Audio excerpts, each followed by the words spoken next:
Hello everyone and welcome to the SDL Week 2 here. Immortal division between Dark Omen, as you can see in the background, and going up against them will be Seismic Shockwaves. I'm Deelo, joined here by TheDivineApe. Ape Man, how we feeling? I'm feeling good. I'm excited for some games. No, me too. Certainly. There's actually some decent lore behind the Week 2 changes. You know, early in the season, roster switches aplenty.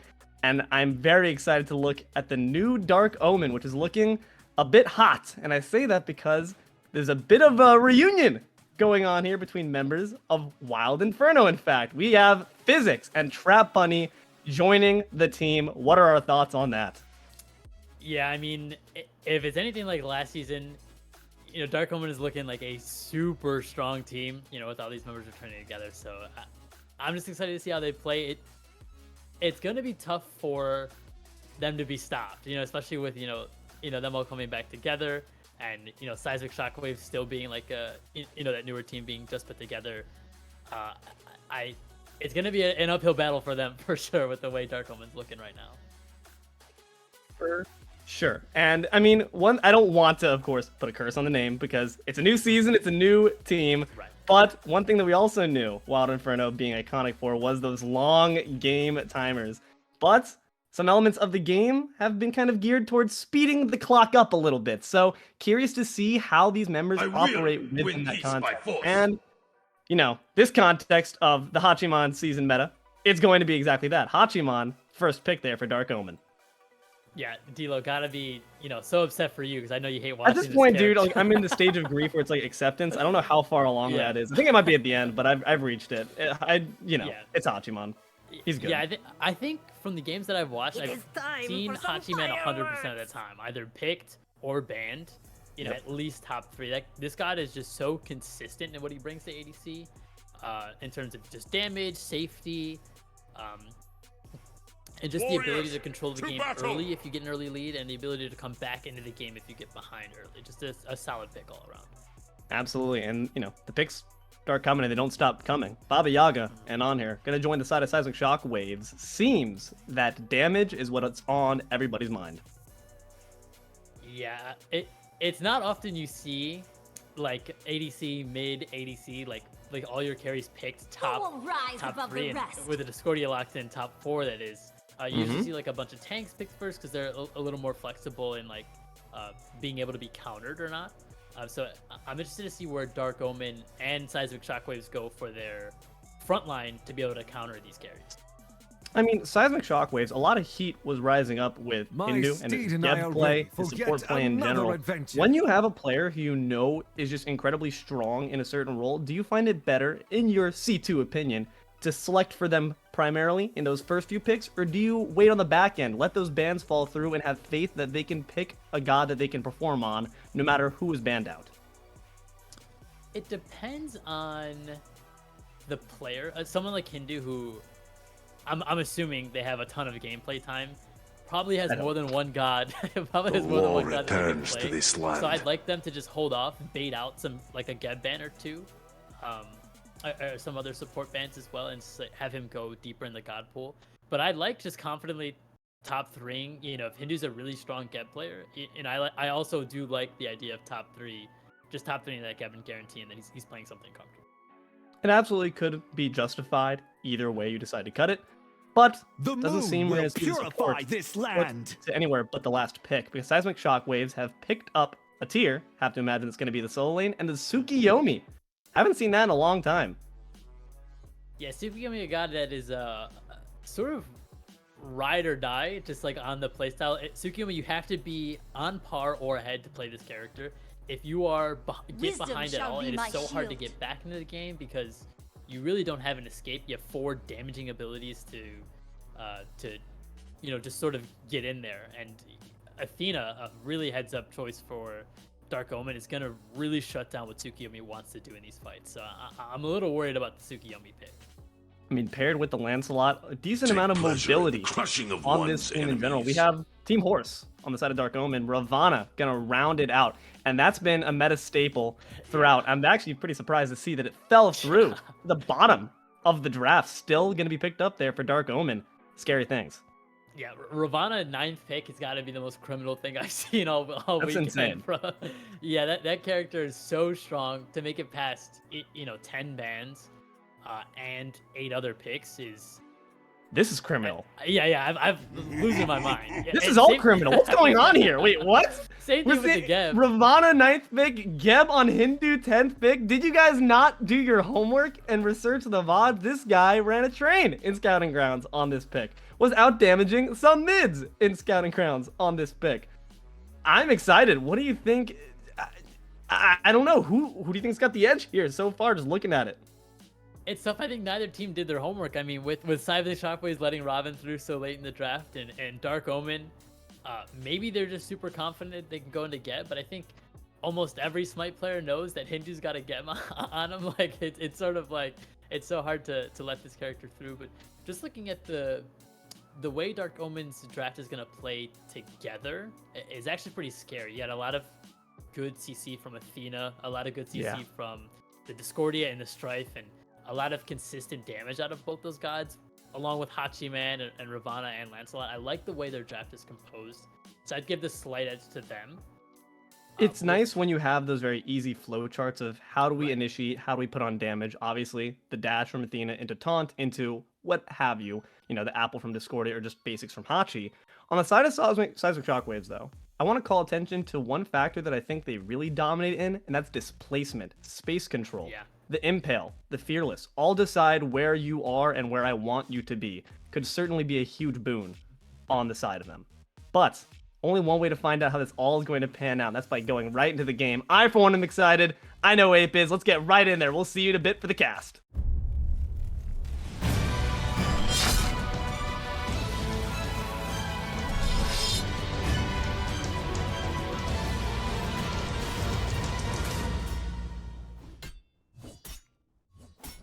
Hello everyone and welcome on back. Smite Draft League Week 2 here. Immortal Division, Dark Omen versus Seismic Shockwaves. Let's get ready to jungle. Ape, how we feeling, man? Feeling good. I'm excited to see. I think my focus is going to be on the dual lane, with TMJ and Binsen versus HiRezHinduman and Aritti. Like, there's such like good players as well as on such like interesting picks. I think with like Geb on her, not necessarily like a dual lane that I think like super synergizes well together. And with same thing with the Athena Hachiman not having like a big sort of like ability to hit someone with once the Athena taunts. It's such like interesting synergy in a duo. I'm excited to see who comes out on top. There's definitely going to be pressure here just from the dual lane alone, but the question is, what will the junglers do with it? Their attention seems to be focused in the mid lane right now. They're hanging there, but do we think they should stay there? Where are you going if you are either of these junglers? So if you're Tsukiyomi, you're looking to get ahead early. He's already got a bit of a lead. He cleared the lane first, and you want to shut down Ravin. This god has been running your games. If you've been playing Smite at home, he's been running your games. If you've been playing Smite competitive, this god shouldn't have made it this far in the draft. He's just so powerful right now. So you want to shut him down early. So that's what I would look. I would look to go solo side. And also, it's got to be said, PhysicsDZN, I mean, that's the guy who's the first pick in Immortal Season 2 for the draft. So certainly going to be one to look at, but Ravana, a hard god to shut down with that Mystic Rush in pocket, so hopefully going to see some attention before that level 5 is hit. Yeah, Ravin also a tough gank for Tsukiyomi. Tsukiyomi's he has to use the 2 to sort of bait out Ravin's immunity and then ult him. Very true. Ravin can also, use his Mystic Rush to get away from some things to the ultimate. So it's gonna be interesting to see like the micro play and sort of like the 1v1 between Suki and Ravin. I mean, they certainly have options at their disposal, but yeah, both the Tyr and I think the Ravin are gods that aren't going to die unless someone has some divine intervention. Only have to wait to see if it goes down. A lot of vision on the side of Dark Omen for this dual lane side. Seems they're privy to the fact that they need to be defending ThockManJones, who is one of the most aggressive players in Immortal on the carry side. I'm looking forward to seeing if aritti will indeed box it out. Just the matchup between Onher and the Hachiman when these supports leave the lane. Divine, who do we think has the edge? Definitely the Onher. He's just a guy that can do so much more early than HiRezHinduman. Once we get towards like the later stages of the game where they have, you know, 3-4 items and are, you know, around like level 15 and up, then it sort of becomes in the Hachi's favor. But in this early game, Anher's just gonna be doing so much damage. He's gonna have better clear, and TMJ should just be afraid of boxing aritti on Anher. I don't know. TMJ is not born with fear. Yeah, the tier is fearless. He's not gonna so be. I would not be surprised to see him say, "Woe to that! I will box to my heart's content." But it's going to be important to look out for those power spikes, like you said. Level 15 is where the downslide could happen for the Anher if aritti is not fed up enough. On other sides, though, where else are we looking for just in general? Where does each team perform their best in the game, as far as across the timeline that we should watch out for? So that's what I like about the Seismic Shockwaves draft, is I instantly wanted to say in the mid game, you have got like Tsukiyomi, who just wants to be ahead, got like Tier, who in the mid game is, we're gonna see some action in the solo lane.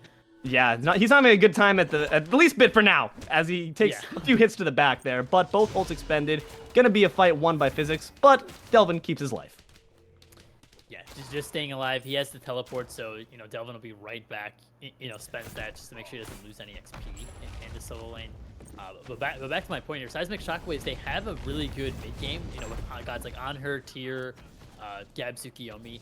But Baba Yaga is a god that once all of our items are online and she's fully stacked, her damage is so hard to see where it's coming from, and it's so much damage that I actually don't think they fall off too hard towards the later stages of the game. But I do think it's mostly a mid game draft for Seismic. So we're going to have to keep an eye out for those stages. Those Stygian Beacon fights especially could be interesting. But especially interesting is the gank from szax. Going to try to throw the Shuriken out. Caltrops down. Vincent knocked up, but not wanting for too much health. Going to look to be fine. Desert Fury might change that.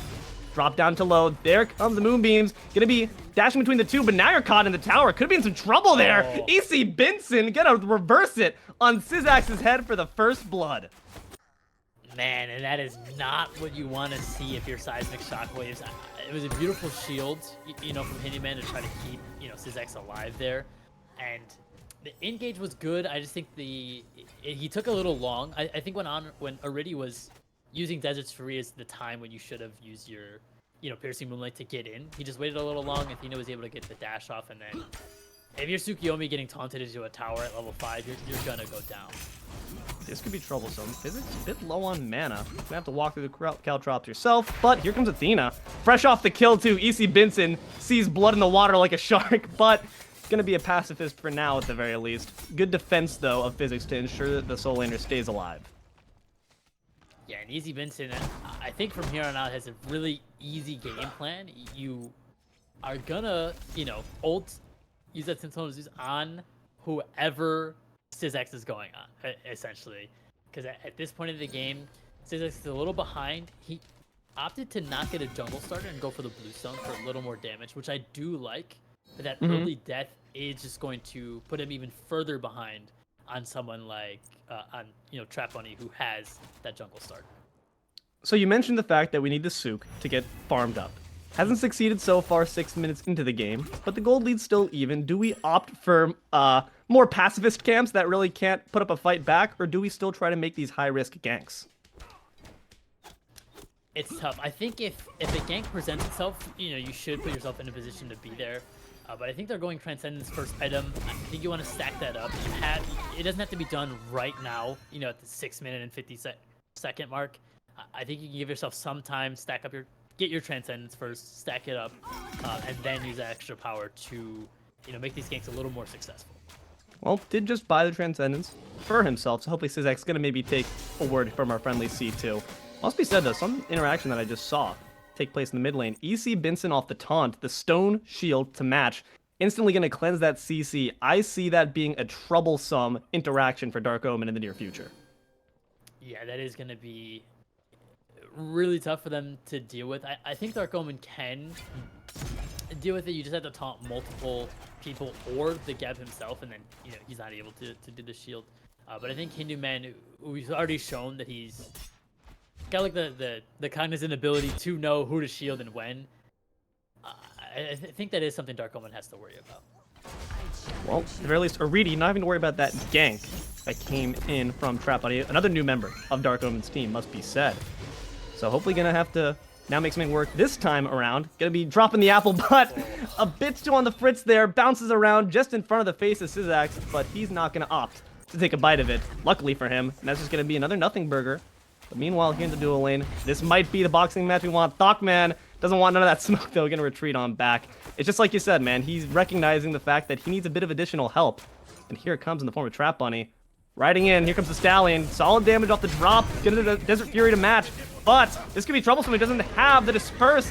And here comes the engage off the Defender of Olympus. Not going to be quite enough. There's the Heavenly Banner. Going to send you to heaven itself. ThockManJones puts a kill onto aritti, but with a bit of extra help from his pals.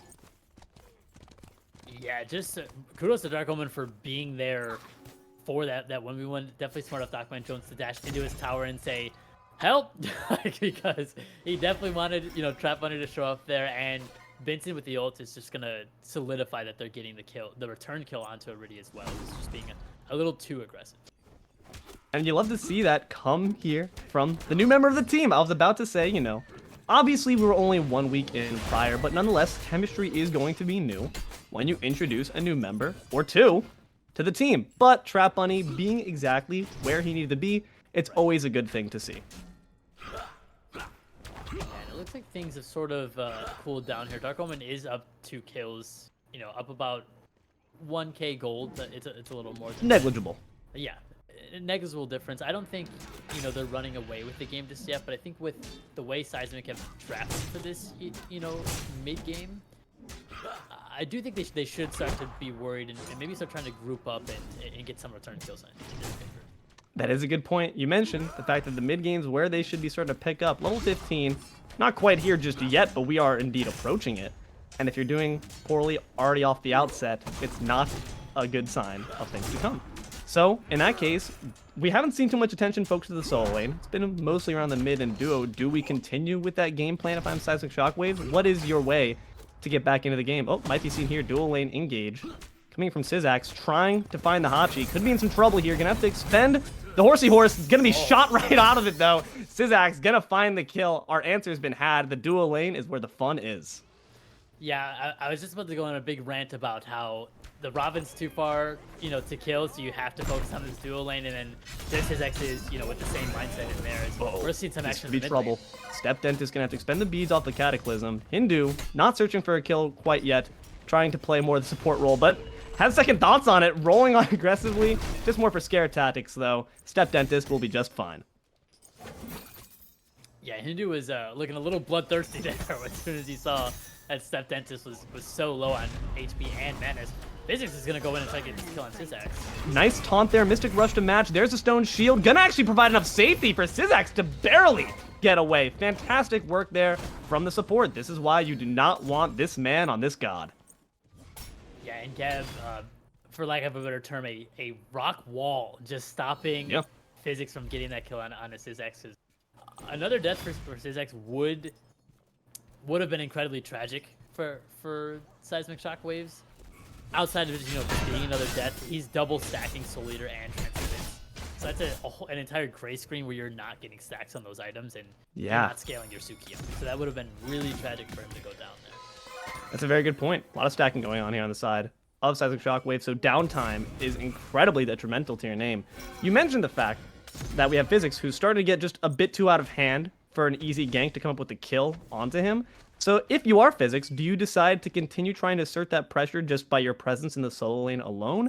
Or do you take a traipse down to the mid, maybe contest this beacon once it comes up? Yeah, I would say contest the beacon. That's going to be where the Discordia is going to be like the easiest target to kill on the map right now. It's just so squishy. Same thing with the Hachi man, but going all the way over to the duo is going to be a little tough. We see some abilities exchange in the mid lane, but it looks like they might be obliging us with this fight here. The apple gonna land on aritti, but the root cannot say the same. Jousting match gonna try to land some damage onto szax. Could be some trouble here. StepDentist is dropping a bit low, and you know how Geb feels about that. The damage core of Dark Omen is looking to be quite low in general. Stone Shield gonna provide a bit of safety for szax. Can you save him? Not this time. TMJ is on the scene. Chaos captures the Stygian Beacon, but Dark Omen captures the life of the jungler. Could be a bit of trouble. Who do we think wins out on that trade?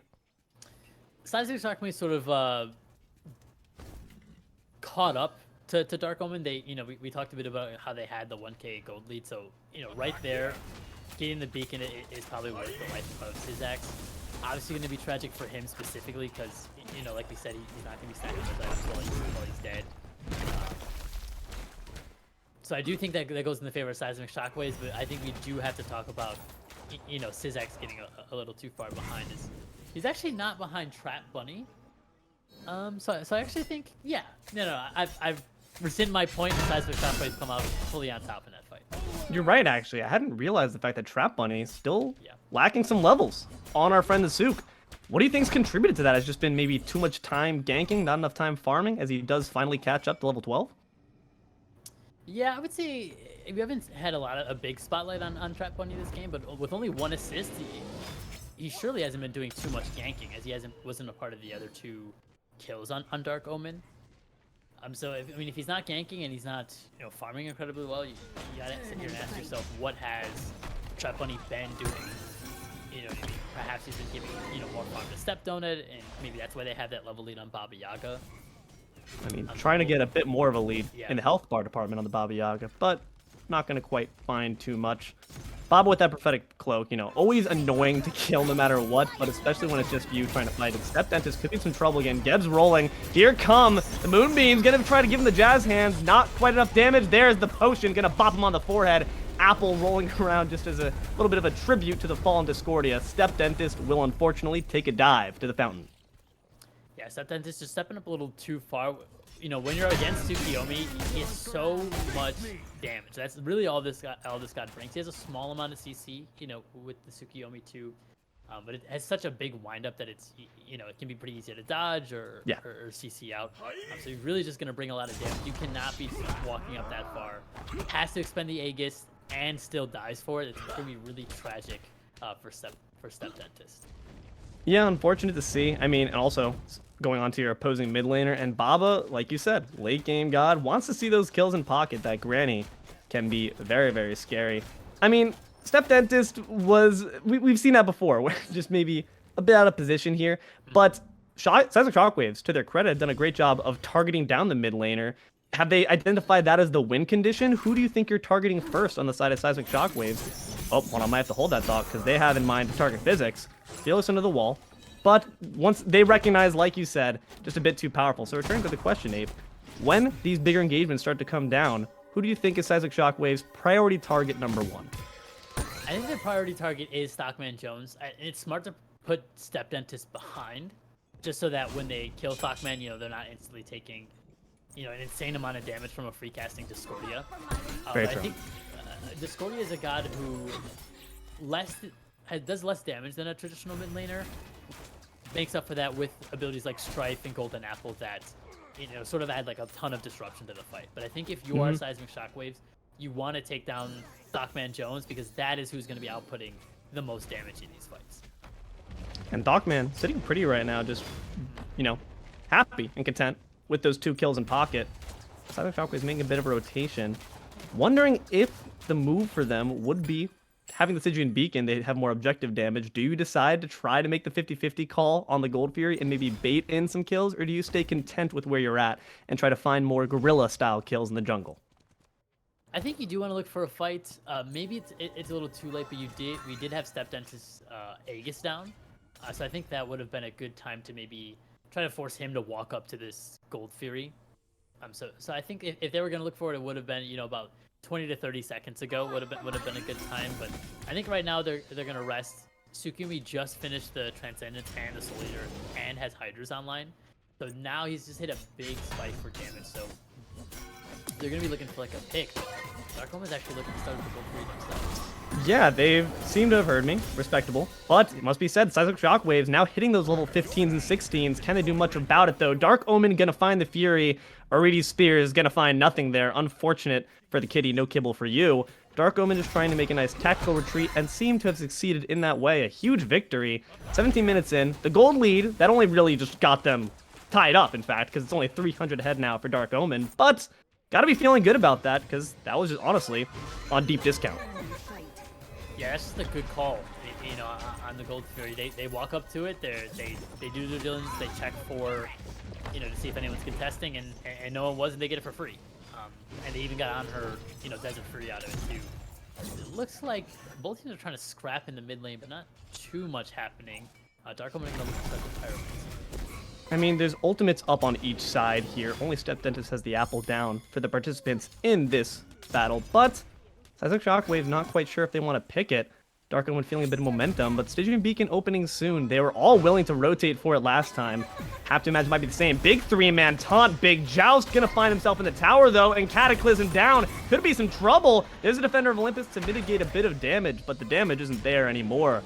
ECBinsen standing guard for their jungle.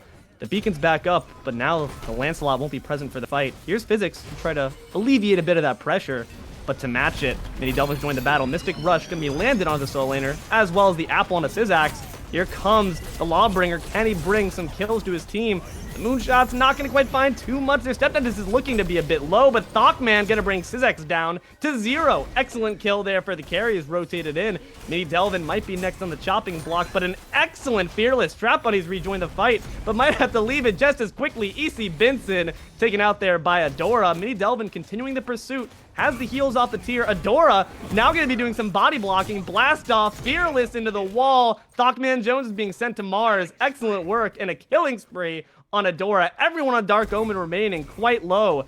Seismic Shockwaves, a bit worse for wear, but Hindu going to secure that beacon. Second one to Seismic Shockwaves. Yeah, wonderful fight from Seismic. I think it started off a little rough for them. szax got a little too antsy to get that kill on the StepDentist. You know, they got a little low, and, you know, Tsukiyomi wants to do that damage and finish off that kill. You know, steps into their tower. Dark Omen's able to get the kill, get like a little bit of a reset, but the fight goes wrong when they all group up for, you know, big CC from, you know, MiniDelvin and HiRezHinduman, and Adora was putting out so much damage on that Baba Yaga. You know, able to finish off those kills, and then the fight goes Seismic's way, and then they get the Pyro and the Beacon as well. So, you know, they're sitting on a nice little, you know, 1k gold lead, and this is exactly where their comp comes online. Yes. It's exactly what you said. I mean, here we're at now level 18, but it's when level 16 happened that the things started to ramp up a little bit for the Seismic Shockwaves. 20 minutes in here, the scoreboard reads even, but a slight lead being afforded to Seismic Shockwaves. 2k in the lead here. Dark Omen trying to ascertain a bit more momentum in their favor. Now you're knowing that Seismic Shockwaves, okay, this is where things start to come together for them. Do we ease off the gas pedal, or do we try to meet them head for head? I think we try to look at objectives and force Dark Omen to come to you. Your Baba Yaga is so strong right now. Fully stacked Warlocks, fully stacked Prophetic. You know, they have that the Spear of Deso online, and they're stacking the coin, you know, as we speak, you know, with their house. And even if they pick up, you know, a couple kills here. So I think you're looking to look at objectives, maybe Beacon, probably Beacon and Gold 3, like on this left side of the map, and have Dark Omen come to you. Well, they're trying to bring the fight to them at this point. StepDentist could get some trouble. Potion will kind of find its mark there. Good taunt to get him off StepDentist's back, but unfortunately did have to expend the beads to ensure the mid laner's safety. Discordia is unfortunately just seeming bullied out, not really causing as much chaos as you might like. But the fight continues. Physics join the battle, but that shield gonna eat so much damage. But here's the piercing moonlight gonna try to eat through it. Center of Olympus, Mystic Rush gonna dodge a bit of damage, and here comes Athena to provide some more. But she's gonna land right into a Fearless, and the rest of Seismic Shockwave is gonna land right into a jousting field. TrapBunny has arrived to the battle, gonna do it in style, but then realize, I don't want to be here anymore. Adora gonna send you back home with the quickness. ECBinsen gonna shortly follow. Physics not quite looking unkillable anymore, my friend. A solid strike there from MiniDelvin will grant the double to tier 3 down to the side of Dark Omen. ThockMan just gonna try to ride swiftly. A poor Lancelot impression, but it will save you for now. The damage core remains standing, but Seismic Shockwaves are looking next for the Fury. Yeah, and Dark Omen just, they sort of walked right into a two-man Fearless from both of the front lines. That is not a good way to start a fight, and it just keeps going even more wrong as the fight goes on. You see Adora putting on an insane amount of damage in that fight. Really only outshined by, you know, Discordia, who has just as much, and Physics, you know, has just been slapping it too this whole game. So that's not indicative of how much damage he's actually doing, but it looked like Physics got a little caught out there. You know, Robin is a guy that everyone calls them, you know, super unkillable, but it's not. When there's 5 people on you, You're gonna die. Even with the Athena ultimate coming in, you know, he is still a god that can die. And as soon as Athena lands in, MiniDelvin does a good job of hitting them both with the Fearless and just setting up Seismic Shockwave to win the entire fight and catch the Gold Fury afterward. Yeah, MiniDelvin really got to be given some accolades for that, doing a fantastic job displacing. That's what this comp is capable of. And they're starting to hit on all the marks that are needed for the vision. Rotation here from HiRez trying to displace Physics from his throne, or tower in this case. But yeah, Seismic Shockwaves, they acted on the moments where their team comp was strongest. They had the recognition for what they do best. And they're doing a fantastic job at trying to just make that inch a mile. But here comes a rotation. These are two very tanky members of Seismic Shockwaves, though, so I'm not quite liking Dark Omen's chances to send anyone down. Piercing Moonlight. StepDentist has no front line to afford you any support, my friend. Defender of Olympus gonna grant it on loan, but here comes the house, and that might spell your final resting place. Aegis expended, Desert Fury expended, but the life of the mid laner will be claimed by Adora. Rampage for the Baba Yaga. Trap Bunny, be careful what you wish for, my friend. That's HiRezHinduman on that Geb. Cataclysm gonna meet the drop down from the Lancelot, drive him away for a little bit longer. ThockMan's here, gonna be putting some damage on. MiniDelvin gonna join the fight, courtesy of that TP. This could be troublesome should they decide to stick around. Physics is back, though, as well. Unfortunately, not going to quite land the root. Seismic Shockwaves. HiRezHinduman, a bit low, but still can certainly duke it out with this Pyromancer. Dark Omen has to decide, do they want to pick this battle? MiniDelvin going to make that answer quick for you. Physics going to be pushed back in, but delivered to the Geb. Pyromancer dropped down to low. Seismic will clear it out, and now they've called the horn for the disengage. Gonna be successful. Dark Omen, not quite sure if they wanted to pursue, and that hesitance will cost them. Yeah, the way Seismic have played together is really impressive, especially just being like, you know, their second game, game together. Because the way, as soon as you see TrapBunny, Physics, and Binsen, you know, in that right lane, szax knows and already know that they can just go on to wherever StepDentist is, and really no one can get there in time. You saw the Defender of Olympus come out from Athena, and by the time Athena landed in, StepDon had you know, less than 10% HP, and it was almost a free kill and a free Defender of Olympus from Seismic Shockwaves. Just really smart communication, and that's what gets them the Pyromancer as well. Yeah, I mean, they're doing a great job of extending anything that they take, and now the Stygian Beacon back up. Have to imagine this might be a point of contention. Trap Bunny arrived to duke it out with Hinduman, but this man's the god of the entire earth. You're standing on it, Bunny. Could be in some trouble here. It's now looking to be a 4v5 temporarily. szax will be rejoining shortly. The longer Dark Omen stalls this out, the more they stand to lose. In fact, that pillar going to be great at controlling space. You have to be careful here. The poke war is engaging. Eagle Eye going to find some damage onto aritti. But here comes the duking out. Nice blink there with the Cataclysm. Going to put a lot of damage on a Trap Bunny. Piercing Moonlight onto ECBinsen's back. Baba's Brew as well to match. Here comes the Lawbringer. Physics left behind by the rest, and unfortunately gonna be falling. ECBinsen incredibly low. You can't taunt anyone down, my friend. Drop the phalanx, but they just might have to carry you back on their shields, but gonna live with a sliver of health. Dark Omen, what turned from a Stygian Beacon, now became a tier 2 and potentially a Phoenix push.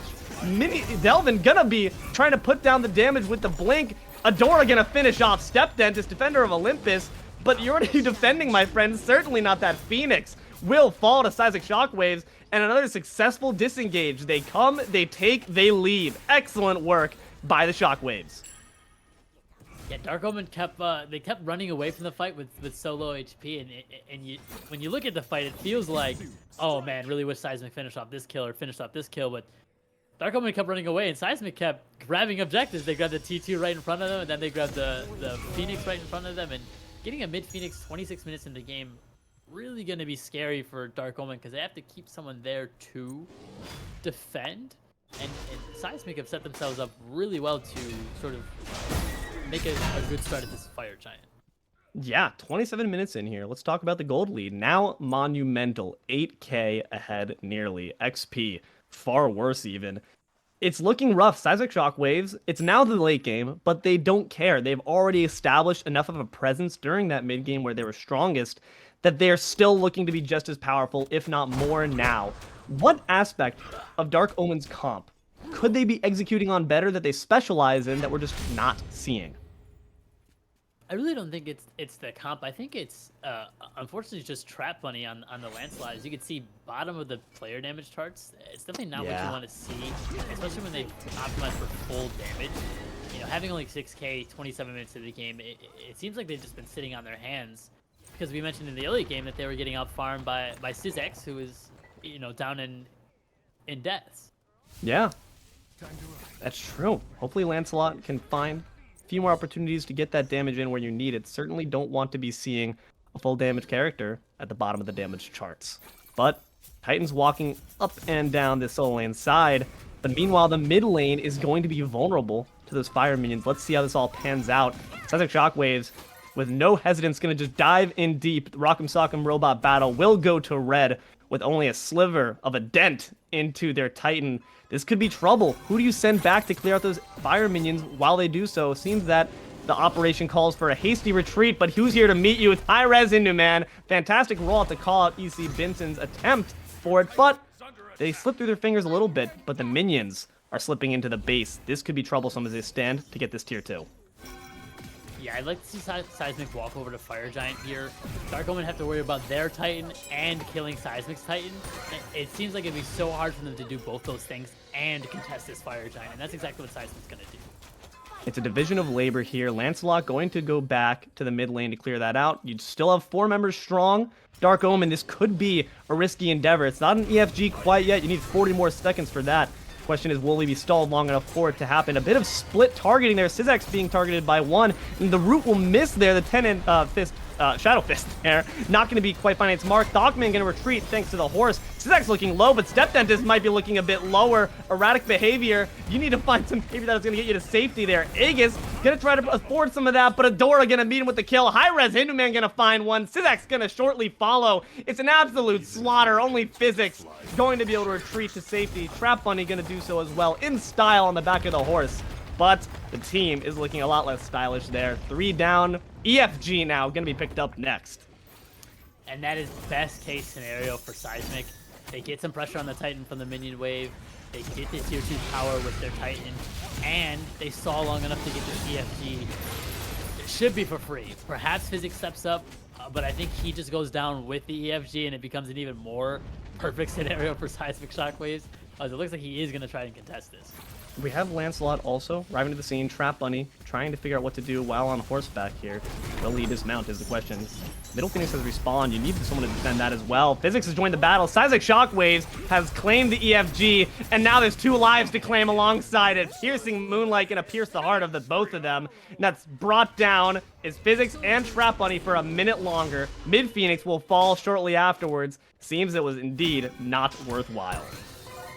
Yeah, and Seismic, the reason I'm bad at Smite is because once I got that Fire Giant and those 2 kills, I would have been in their fountain, you know. But Seismic playing, you know, really smart, patient, backing. You're up 10k. You definitely have gold to spend after, you know, those couple of scraps, you know, in the right side and in the Fire Giant pit. Sort of just guaranteeing that they win the game here. It looks like they're in such a dominant position. They might scoop up this Primal Fury, but there's really no need. They're going to get it, and then they're going to look to push this left side. It's a wise decision on their part. Yeah, wise decision on their part. I think Dark Omen has good siege. You know, a lot of good disruption with Strife, with Golden Apple, and, you know, consistent damage from Hachiman. True. So it's not gloom and doom, but they have to play it so perfect, and Seismic have to make a couple of mistakes. Yeah, and they haven't been liable to do so at the moment. It seems that Dark Omen's the one who seems to be kind of tripping on their own toes. And HiRezHinduman leading the charge. MiniDelvin, as well as HiRezHinduman, have been so fantastic with creating fights just out of nowhere. These blinking gauges, these fearlesses, these cataclysms have spelled so much havoc for Dark Omen. The question is, can they flip the script? It's going to be tough. I think, you know, StepDentist playing it well, you know, just hits a Strife just to be a little annoying, hits another one right there as you can see, you know, just trying to dissuade them from walking in, you know, getting your wave cleared, be annoying, and waste as much time as possible, because the more time wasted, you know, the closer we are to getting that EFG off of Seismic Shockwaves. but also the more time spent, szax is more liable to just whittle away at TrapBunny's health and the Phoenix on the right side. Bit of guerrilla tactics here as the Phoenix on the right side falls down to half. And here comes the engagement from MiniDelvin, leading the charge once again onto ThockManJones. Some solid damage put onto the carry. Physics looking to be a bit low as well. Caught in the midst of the entire team. Adora gonna find that kill. Home sweet home, just gonna drop down some fire bolts for the flare. Left side Phoenix will fall. Right side, I think that might have fallen as well. Indeed, all birds down. It's an absolute slaughter. They're going duck hunting. Seismic Shockwaves now posturing for the Titan. Yeah, and it's looking like killing the Titan is going to be the formality in this game. Physics is down, so they really don't have a lot of front line left on Dark Omen. You know, they haven't got a lot of kills all game, and I don't think it's going to happen now as they're all walking into the Titan room. This is already looking to be untenable. Excellent job by MiniDelvin just separating ThockMan once again. Can't basic if you're in the air. Aritti gonna separate him from his life there. Half health is a Titan. TrapBunny gonna finally find the kill onto the carry of the side of Shockwaves, but szax gonna return it right back on a TrapBunny. And now there goes ECBinsen. Killing spree there for MiniDelvin. Will you survive yourself? The sword slash not gonna find it thanks to a well-timed shield. But Dark Omen looking shooketh. Seismic Shockwaves gonna indeed take game one.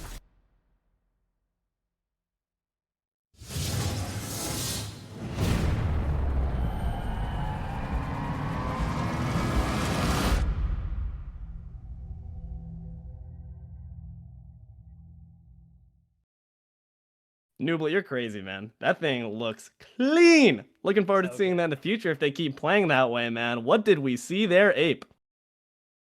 We really saw, domination from Seismic Shockwaves. I wasn't expecting it from like how the early game went, because Dark Omen, they did show, that they could get ahead like in the very early stages of the game, and that it looked like they were building a bit of a lead there. But then Seismic Shockwaves they bring it back from the first beacon, and then from then on, they sort of ran away with the game. It's exactly how you said it, man. Once the mid game hit, they fell together like just a jigsaw puzzle piece snapping right perfectly into place. And they never let go of the reins from that point on. Let's just look at the stats here. I want to look at MiniDelvin, man. MiniDelvin was doing a fantastic job, even when you're not kill seeking, because, 3 kills, it's not the most impressive just from that alone. But the tactics behind it, always targeting ThockMan. If you're not getting a kill on ThockMan, you're just stopping him from free slinging arrows into the backs of your teammates. Fantastic play in general from the initiations we saw on the front line of the Shockwaves. Yeah, MiniDelvin did a really good job. The hardest job for a solo laner is just picking your spot. Being in the right place. It's sort of just communicating with your team. But picking your spot's really hard. Holding fearlesses for when Defender Olympus comes down, just to get multi-man fearlesses off in fights. Things like that, like just a little like micro decisions. It really makes a difference between a good solo laner and a great solo laner. And Delvin showed he can do it. Goes undying this game. 24k damage, really only out damaged on his team by the Baba Yaga, who was slinging potions everywhere, man. Yes. The way Adora played that game, it's just so beautiful to watch, because the hardest thing about fighting Baba Yaga is figuring out where her damage is coming from. Mm-hmm.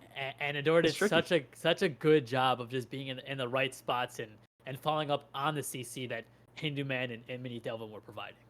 I always like to describe Baba Yaga's damage as like ambiguous. It's so deceptive. It's such small like graphics in the sky. A tiny little 3 pixels is zooming at me. Wow, that just chunked 3/4 of my health. The Baba's brew. And Adora, the team captain of the Shockwaves, leading by example, 8-0. Very impressive. Do we think this warrants a specific ban for the Baba? Yeah, I've watched a bunch of games played sort of in this sort of like off season here from STL, and I've seen a lot of Baba Yaga bans.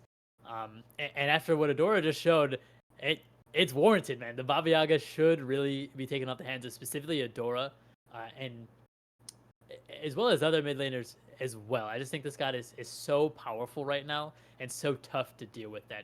Yeah, you should just give that respect ban over. Absolutely so. Gonna have to see how it pans out when we get right back after this break. We'll see you all for game 2.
Caution, content's hot.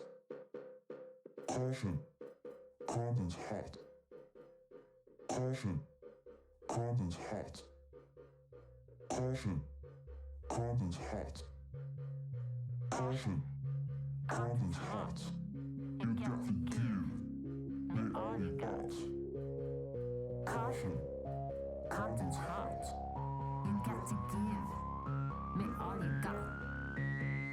Caution, content's hot. You got to give me all you got.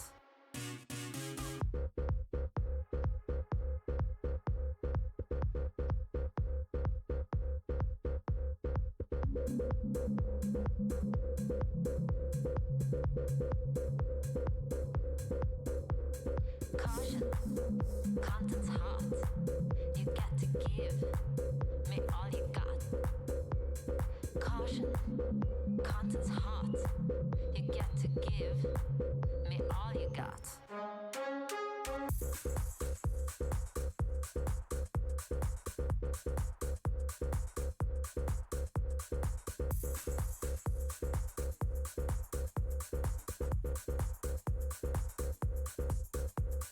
Caution, content's hot. You got to give me all you got. Caution, content's hot. You got to give me all you got. All you got. All you got. All you got.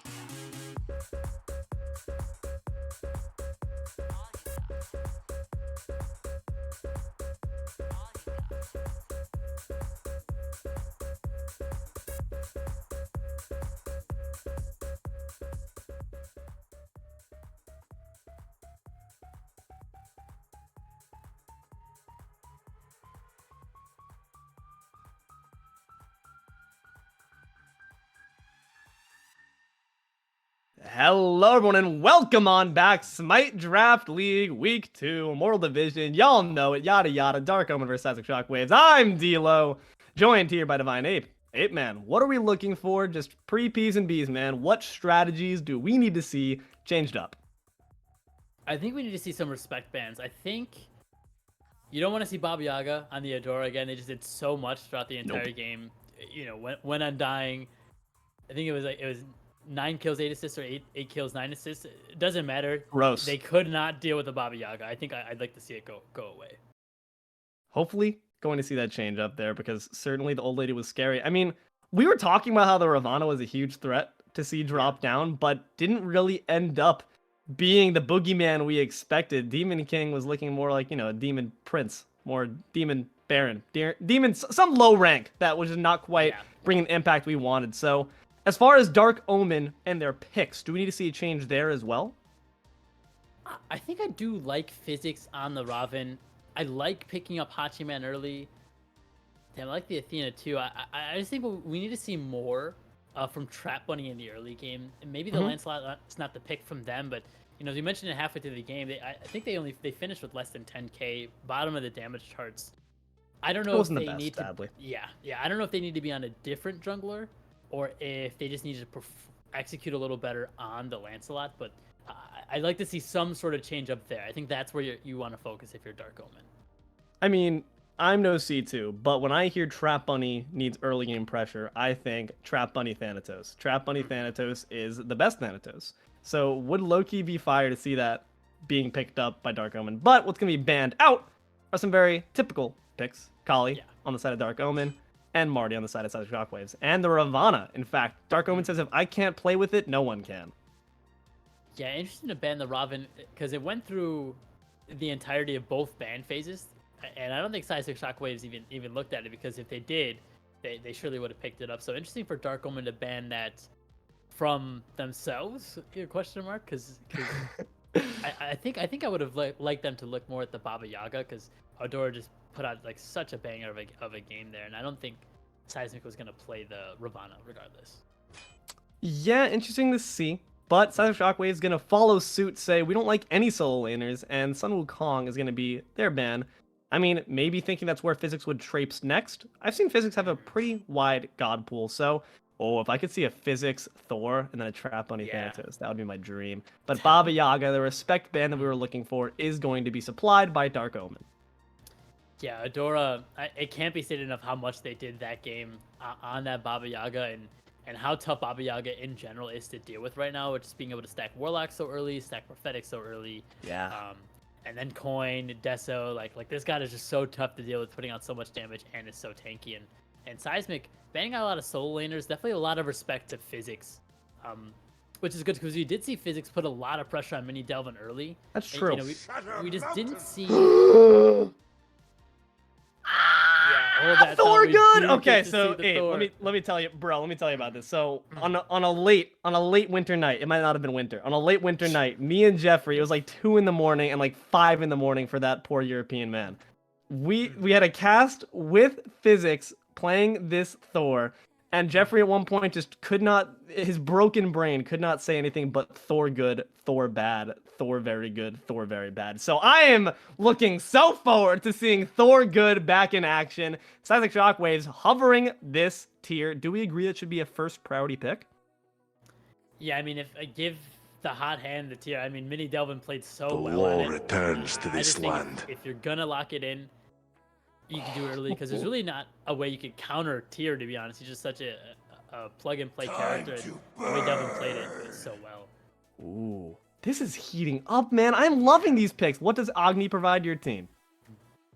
Well, exactly what Adora provided last game, which is damage from really far away. Yes. You know, that's sort of what the Baba Yaga brings, is what Agni brings. I will leave And standing as well as no Agni's barrier going to bring a our lot success. of CC to the table with Rain Fire and Noxious Fumes. Going to be able to stun a lot of targets. So it's that more like disrupt like setup that you saw from the last game with the Geb and the tier to just even double with this Agni. I will say, one interaction that I do expect to happen frequently between Dark Omen and Seismic Shockwaves, if I'm not mistaken, Berserker's Barrage knock-up immune could be a bit of trouble there from the tier Fearless, but nonetheless, it's MiniDelvin on this god. I expect great things. And the complete reversal, Geb being hovered, the front line is being prioritized, whereas the damage was the first thing to go for Seismic Shockwaves last time. Very interesting, as Dark Omen's going to lock in their Ganesha as well as the Habwa.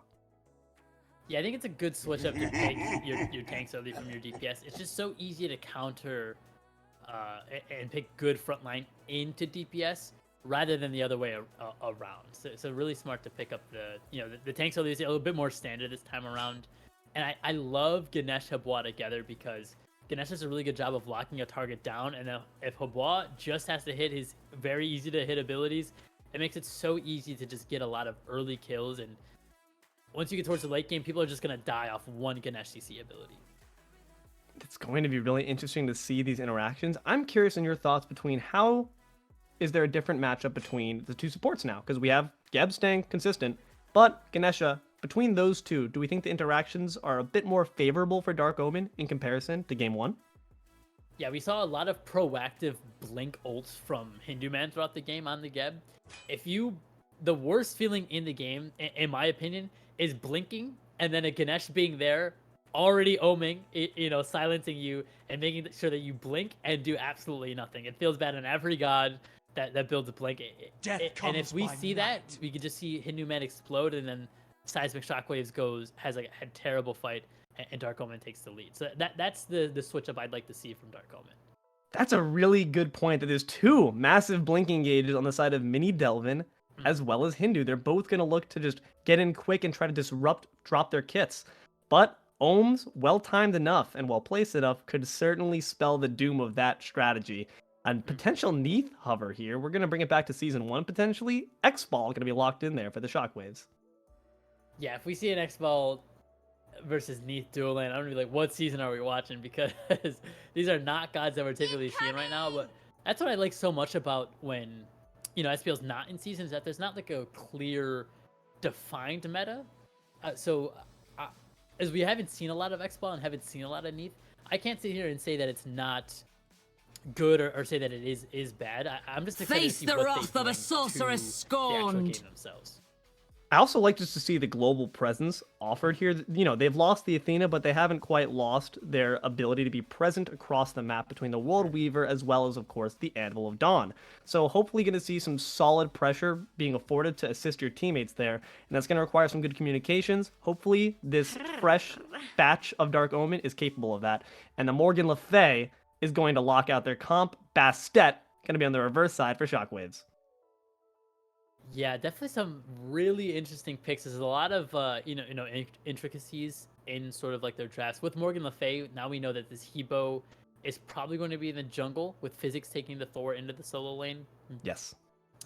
So Hebo in the jungle is going to be really tough for Agni to deal with, because if you get knocked up on Agni, you're probably just gonna die. You're gonna have to try to dash away. Yeah. You know, Morgan Le Fay does a really good job of dealing damage with long range CC. So if you get knocked up by Hebo and then you get feared by the Morgan Le Fay one, you're a dead Agni. That's just how it's gonna be. You have to expend beads, Aegis.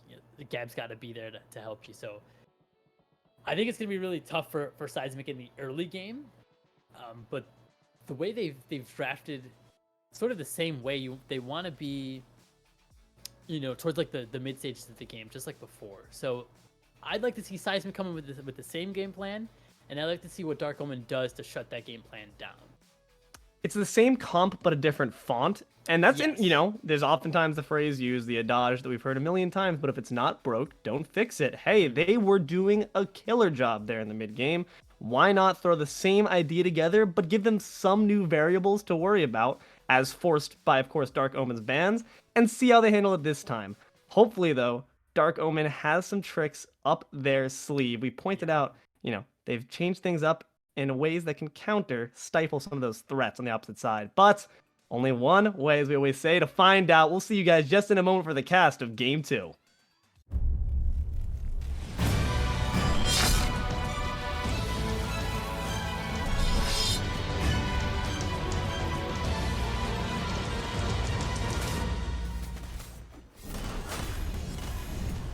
Hello everyone and welcome on back to the Smite Draft League. Game 2, Week 2, Dark Omen vs Seismic Shockwaves, Immortal Division. I'm Deelo, joined once again by TheDivineApe. Ape Man, if we already talked about the fact that we like what Dark Omen's done with their draft, we like what Seismic Shockwaves have done with theirs. Where is your attention being focused this time around, knowing what we know from Game 1? My attention is going to be on TrapBunny. They did not have a strong showing at Game 1. And on a god like Hebo, if you're at the bottom of the damage charts, 20 minutes in, you're going to lose. That's just how it's going to be. As we already see a lot of pressure in the mid lane from StepDentist and TrapBunny, which is a really good showing. Yeah, I mean, StepDentist unfortunately was caught lacking a few times prior, but there's the damage on the return from szax. We didn't get to really talk too much at the drafting table. What does the Bastet provide your team? So Bastet is similar to Tsukiyomi, where they have 4 damaging abilities. Except with Bastet Ultimate, you're actually gonna be able to pull an entire person out of position and back to your team. Just hold that thought as Bastet's looking low here. Narrowly evades the dragon. Yeah.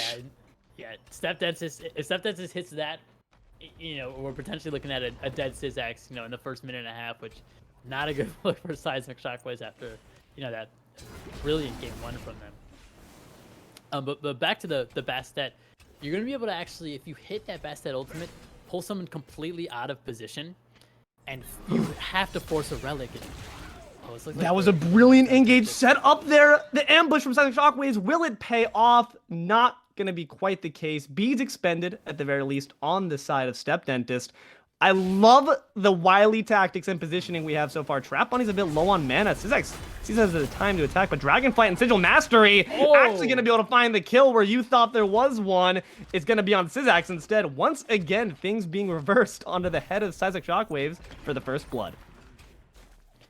Yeah, StepDentist plays that so well, and TrapBunny expends all their mana just trying to deal as much damage as they can to the Bastet, and that's what ends up getting the kill from StepDentist, just hitting his damage, hitting his CC, and that's exactly what Morgan Le Fay mid and Hebo jungle bring. It's just this long range CC that's so tough to deal with, especially if you're a god like Bastet, and especially if Bastet has their leap down. So definitely not a good start from szax again, but we saw in last game that they are able to turn these deficits around. And now we have trying to start a bit more pressure here in the solo lane. szax's gonna take a trip over to the blue buff. Unfortunately, Thor good not gonna be good in the mana department, at least for now. I mean, we had before the Ravana and the tier matchup there. Two very difficult to kill gods. Has that changed up now that there's a Thor here? Is he a bit more vulnerable and susceptible to those ganks? Yeah, Thor gonna be really susceptible to ganks as well as just the damage from MiniDelvin on the tier. Tier just outputs so much damage, especially with the blue stone. And Thor definitely a god that's not as tanky as Robin. It doesn't have the survivability through sheer protections. Thor's survivability is more so with using that hammer to get away, but he's gonna have to use that hammer on the wave to be able to clear it. So definitely, Physics has to play this really smart, which I'm confident that he can, but he is just gonna be a little more susceptible to dying in the early game. And once again, they're preparing for that. Dark Omen, again, has the wards placed on either side of the mid lane to try to ensure yourself a bit of warning for those rotations, which I'm glad to see that remaining constant between these games, because they want to keep this lead they have in the kills and the gold and remain on top. 1,000 gold lead here, nearly 5 minutes in, and it's going to hopefully spell a bit better of an indication, but we know that Seismic Shockwaves is capable of playing from behind. Yeah, they showed last game. It's sort of a similar start to last game. You know, szax goes It's down very early. similar. Yeah, szax goes down early. Dark Omen's up. They gain themselves a little bit of a lead. If you're a Dark Omen fan, you don't want it to go the same way as last game, where Seismic sort of picks it up around 10 minutes and does not drop the ball for the rest of the game. You want to see Dark Omen sort of, you know, start to pressure like the neutral farm. As you can see, that is, you know, TrapBunny coming around for this gank. Countered for the Cataclysm, though, and TrapBunny doesn't quite have the speed necessary. Darkest of Nights, but going to be countered by the Crushing Wave. Crushes the carry. Aritti will meet their end at the hands of Habwa. Fantastic work by TrapBunny, and that's exactly what we want to see from the player we were most concerned about, now dispelling any worries we had. Uh-oh. Yeah, StepDentist might be worried, though. Dragonflight and a bead's going to be necessary. Consuming power. Going to just make sure you can not get your own life consumed. Solid damage there, my god! One tower shot's all you needed there. Sigil Mastery and the bomb rain going to just try to match it. Adora on the fritz now from TrapBunny is rotated in. Dark Omen. Nicely done job there, just to ward off the pressure while doing your own damage. Yeah, StepDentist just positions himself so greedy, and I love every second of watching him play, because you see on the Morgan Le Fay, they're at less than 25% HP. He doesn't know exactly where the best set is, and he's against an Agni who, you know, outranges him in most cases, and he's still like stepping up because he knows TrapBunny's in the jungle on their way, and he's ready to clean up these kills. Definitely really smart play, you know, to use that ultimate to not get hit by the best set. This could be troublesome. Sigil Mastery, but there's the World Weaver, that global presence. I don't need to be over there to help you out, my friend. ThockManJones, but maybe he's saying, that was my kill in the first place. Physics here, Thor good. Unfortunately, the mark wasn't quite there. Maybe some Thor bad aim. Physics, though, gonna still just show a bit of face here in the mid lane. Yeah, I think it's a good rotation, or good idea from Physics to come over, especially if there's going to be more fighting in the mid lane. And now here goes a bit of fighting on HiRezHinduman's head top. Kill's going to be dropped down. Here comes the Cataclysm, but consuming power might be able to consume the life of the support. The rollout is good, though. Gonna guarantee the life of him for now, at the very least. Physics is still on the prowl. Solid wall there, but what can follow? Not much. Physics going to have to go back, unfortunately, without a kill in pocket. Yeah, that was looking a little scary there for HiRezHinduman. Just a little too far up, and too many members of Dark Omen in front of him. He lost a lot of HP, but, you know, gladly doesn't go down, especially if you're a Seismic Shockwave fan, and he's going to get out of there unscathed. But back to my point here, I think with the way Dark Omen are playing right now, obviously it's a similar start to last game, so that's a little doom and gloom, but they've done a much better job grouping up together already. As you can see, you know, 4 of them are there to sort of capitalize on HiRezHinduman being a little out of position. We've seen a more impact from TrapBunny, you know, in this first 7 minutes than, you know, most of last game already, which is what you want to see. So I'm excited for what Dark Omen do with this lead and sort of not let the game get out of hand, similar to what happened last game. Must be said as well the first blood last time actually went onto ECBinsen, if I'm not mistaken, through that Athena taunt. So now we're seeing the love shared a bit, and between the players you want it shared on. And Ganesha, of course, can facilitate that even further. szax gonna extend that leap. Might be paying for it, though. Gonna have to use the Huntress of Bast. Try to put some damage and get some safety there, thanks to the Geb shield as well. But hey, that's an ult out of pocket on the side of Seismic Shockwaves. Dark Omen leaping for joy with that one. But yeah, they have the kills spread between the carry, the mid, and the jungle. That feels pretty good. Who do we want to feed those kills to the most on Dark Omen, we think? I think I want it to be, at least for right now, a Trap Bunny. He's got that Charon's coin online. We at least want to see him, you know, maybe getting a part of these assists and kills as well, as we already saw. You know, he's been a part of all three on the map, so it seems like that's like the game plan for Dark Omen. But I'd like to see him get the Charon stacked as soon as possible, because that's what he was going to be doing even more than he already does. And Habba indeed going to make a rotation, maybe trying to try to find some more of those kills. Darkest of Night's going to meet the pillars.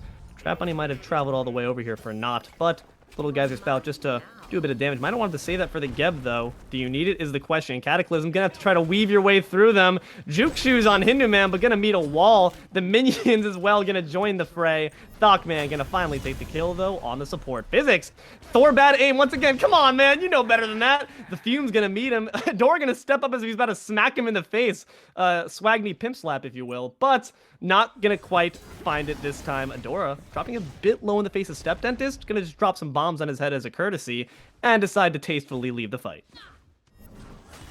And that's the second time we've seen Physics come over on this Thor, miss his entire kit. There's no easy way to say it. and then and then sort of drop what could potentially be a kill, because Adora is playing up. They are super low. If Physics does a better job of hitting these abilities, we're in a different world where we could see an even further lead from Dark Omen. So I'd like to see Physics. This is good gameplay. Yeah, maybe sort of like pick his spots a little better, or you know, just execute on the Thor a little more. You see him execute that Bastion, bro? That was crazy. That was like 15 seconds of unmitigated basic attacking. MiniDelvin just couldn't help but like put down his sword and watch in just absolute horror as the Bastion. And now the second one. Physics, you're crazy. Leave it alone. Oh my god, just bludgeoning. You have to be careful. Look at him looking behind his back. He's so worried. He's so scared to get fearless. I love Physics. My god. Okay. Thor good. Thor good again. Yeah, Thor good. You can't miss abilities on the Bastion. That's good. That is, you know, the moral of the story. Hey man, these targets are a bit too mobile for my taste. Maybe I should try, you know, get back to jungle practice, and the Bastion's the next best thing. In the jungle, Bastet, Trap Bunny gonna meet each other in combat. 1 level lead though for the Habwa. But the cat's actually doing solid damage to your name. Huntress of Bast not going to find its mark. Lawbringer's a different story. Here goes the Fearless. Knock up, and will it be the kill? The World Weaver going to secure a bit of a stun. The bombs, though, might be dropping on your head. A blink is going to secure the jungler's life. szax now in a bit deep. Going to throw a cat at you. Hope you're not allergic, buddy. Physics is present for the fight. Does have the ultimate in pocket. Walls off szax. And gonna try to teleport in for the fight, but a nice bomb stun there, and the Cataclysm to match, but taken to the skies. Will Thor aim be good this time? He's got a bit of target decisioning to make. No, not quite. Thor bad, unfortunately. Physics gonna take a retreat, but at least all members remain safe. Yeah, nice fight from, you know, both teams. Everyone stays out of there alive. Another really good rotation from MiniDelvin. Just picks a spot really well. Just slightly not enough damage to get the kill on Trap Bunny. I'm sure they would have liked that shutdown, you know, especially with them being 1-0-3. And, Yeah. you know, getting something, being 1,500 gold behind, you know, definitely doesn't feel good. Ever so that shutdown would have been really nice, but I still think that was a really good rotation. They played it well. They just weren't able to get enough damage on to Trap Bunny to get that kill. And Trap Bunny now trying to find the damage to get the kill onto szax. Beacon's about to open up, and historically, these teams are down to scrap for it. Looking very low as Adora. Probably not going to be able to be present for this fight, because once that Anvil of Dawn comes up, you are at risk, as well as the World Weaver. They just have a great amount of tools in their kit for Dark Omen to ensure that you can't decide to take this fight on if you're at less than a third of your HP. We will blow you up. And the Beacon, indeed, will be captured there by Dark Omen. Yeah, Dark Omen just poking, you know, Dora getting too poked out there, it made it such an easy kill for Dark Omen. So they're going to look for aritti. This might be an easy kill there. Fantastic presence there. World Weaver, they didn't give up. He managed to get underneath the tower, but that was not near enough. If you have the World Weaver and the pillars on your side, ECBinsen, as well as TrapBunny and ThockMan gonna work together to grab that one. Physics gonna slaughter another Bastion. Oh my god.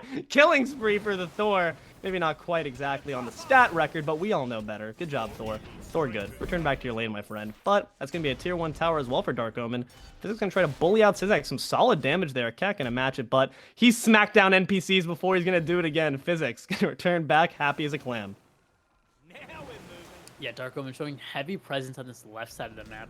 Smart of them to go for tier 1 tower and not the gold free there. I know a lot of teams sort of fall in this trap where it's like, oh, you know, you're up a man, you got to pick, you have to go for gold, but Benson was a little too low to be able to tank that. So then you look at, you look around at each other and it's sort of like Spider-Man meme where you're all pointing at each other. What do like, we do? Tanks, You get in there. Who tanks the gold fury? Yeah. So really smart of them to just get this tier 1 tower, get the gold buff. You know, they got their kill and sort of reset. And they can look for this gold fury in the next couple of minutes. Yeah. I mean, Dark Omen was able to cinch that away in game 1, and that was unfortunately actually the mark of where they started to fall off. So hopefully not going to be the same case here. About 14 minutes in, 5 up, and 2,000 gold ahead. Might change though with that objective coming on up. TrapBunny a bit low for mana, and not going to be having an appetite for this fight quite yet, as everyone starts to return back to relatively neutral ground. But Seismic Shockwaves grouping up here around this mid lane. They might decide to change things up. Here's Hunters of Bass going to bring back ECBinsen. All damage onto the Ganesha. But szax going to be the first to fall instead, courtesy of StepDentist. World Weaver might secure the life there of the support. Aritti taking quite a bit of damage. ECBinsen trying to silence for his life, but he will be silenced permanently instead. MiniDelvin going to find that kill. Excellent knock up there to preserve StepDentist's life. The Dragonflight, the Crushing Wave. A lot of ability names being dropped, but the end conclusion is that MiniDelvin will fall. Physics is in here, and he doesn't need the ultimate to do some damage, but not going to quite be able to do enough there, thanks to a well-timed shield from Hindu. 1 for 2 here. Seismic Shockwaves feeling the hurt for that one. Yeah, Seismic Shockwaves, they did a good job. They pulled Benson with the Hunters of Bast into all 5 of them, and as Hold that thought is HiRezHinduman's getting really low here. This could be troublesome. Mjolnir's attunement going to find some damage, but Physics going to opt to just remain safe. And honestly, I agree with that. They still have a chance to maybe make a Gold Fury out of it. StepDentist is not going to have the same thought, though. Wants to pursue this a bit further.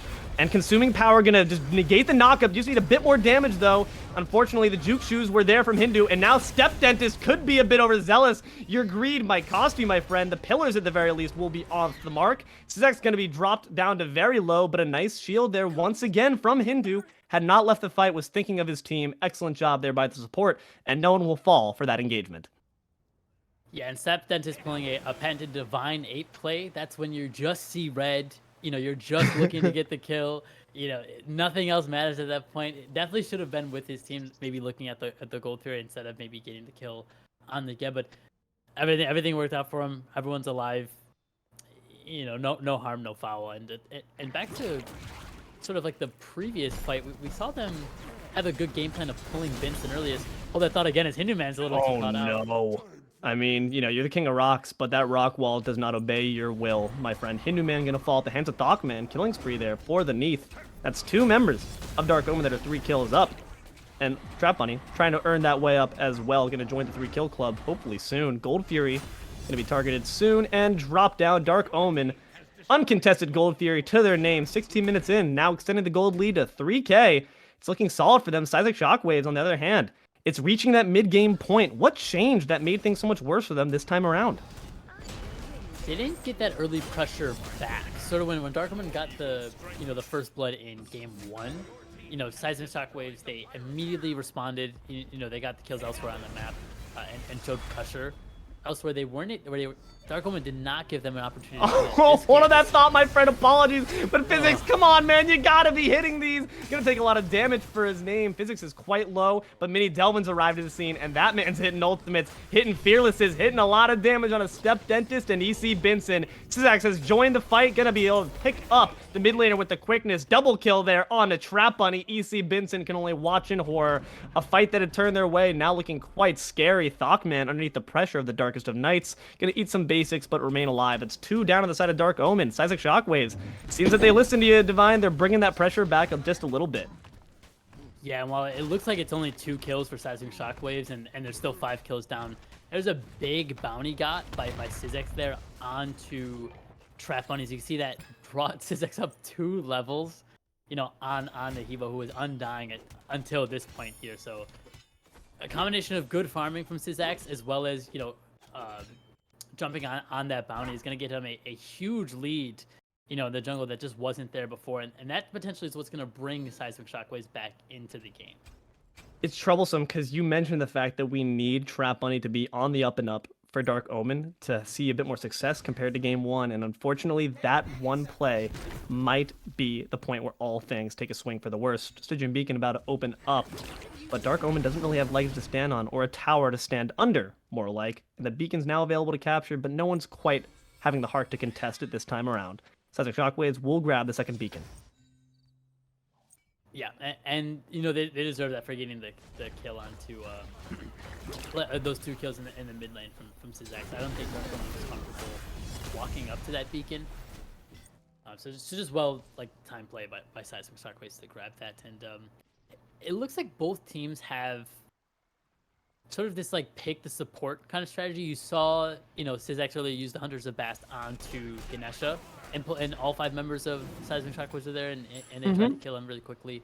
And then you saw Dark Omen on the flip side do the exact same thing to HiRezHinduman. So it looks like, well, we don't have like a clear defined strategy from both teams. They're both going, at least we know they're both going to be looking, and they have the ability to sort of pick the support early, and then the rest of the fight's going to go in their favor.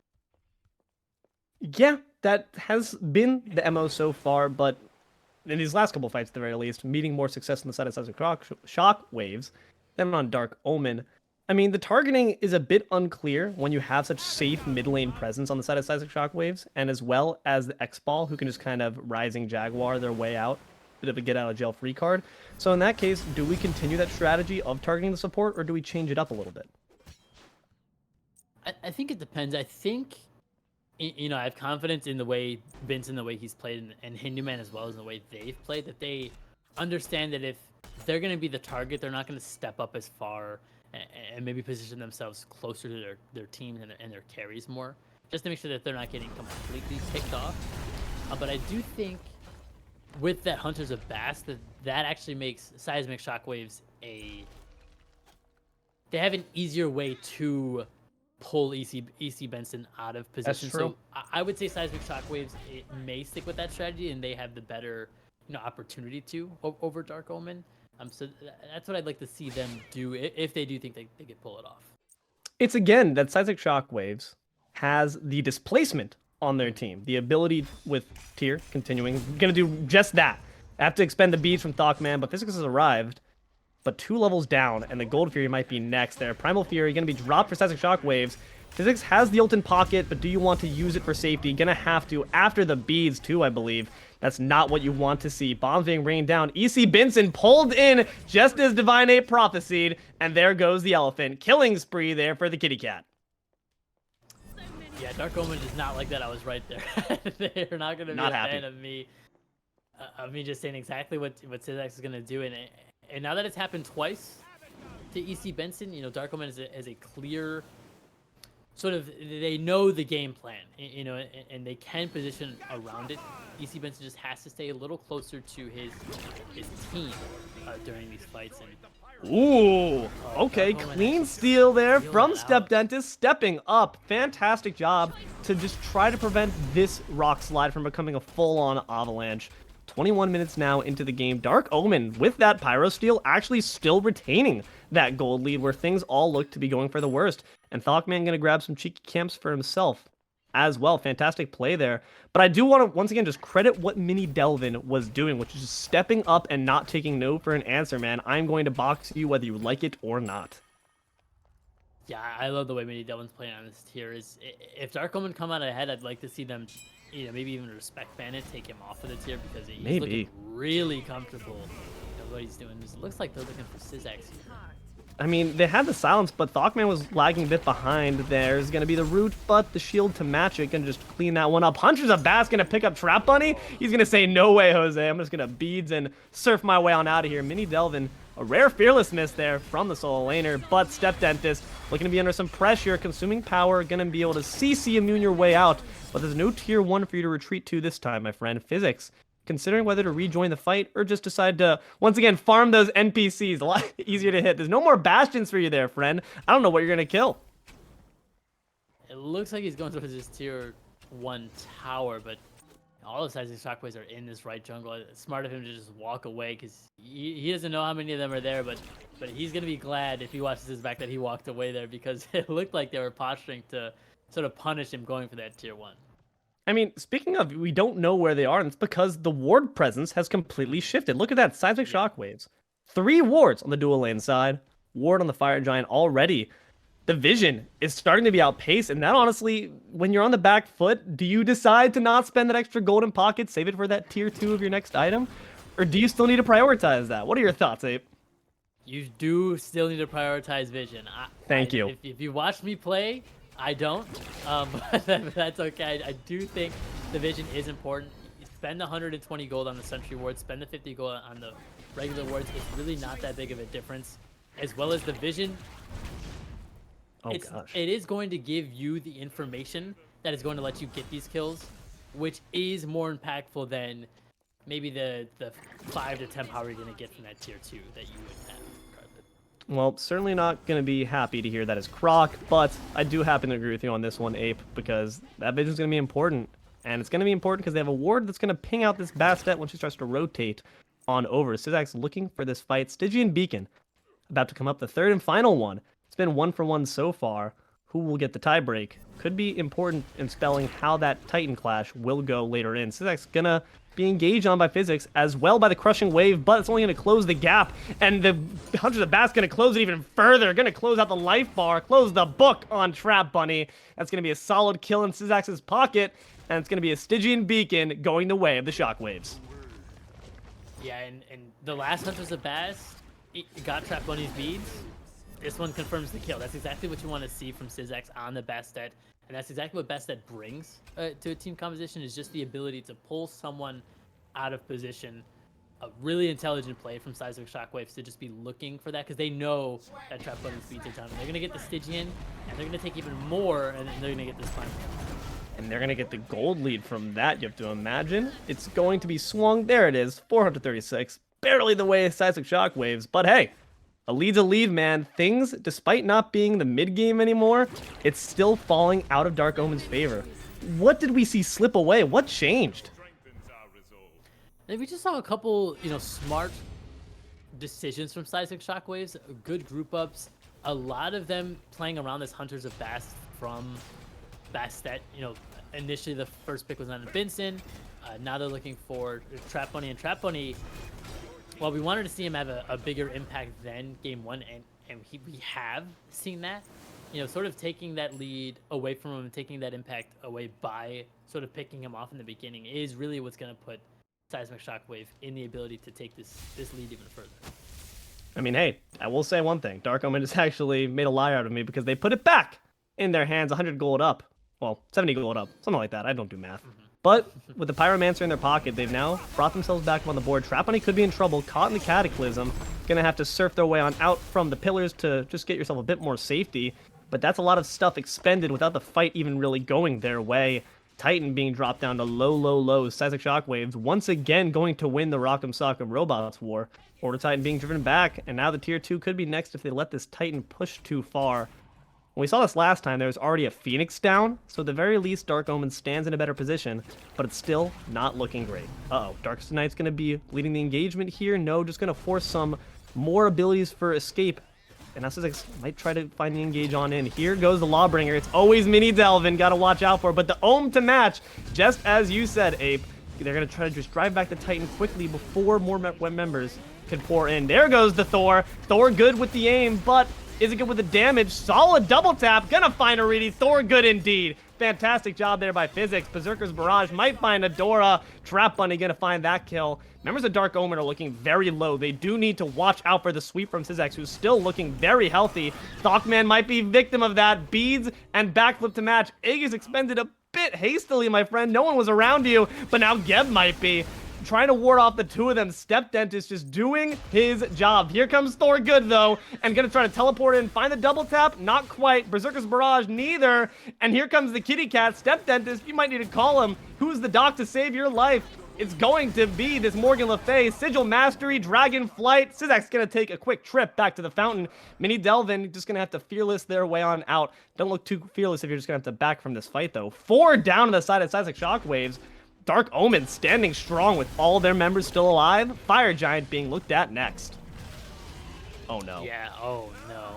There's a fearless, excellent teleport right back, but the Thorgood wall gonna spare the life of ThockManJones. Only for a moment longer, though. StepDentist gonna find him on the back end, but that might stall for a long enough time. Aritti's trying to just speed their way on over there, but Aritti ain't speedy enough for this one.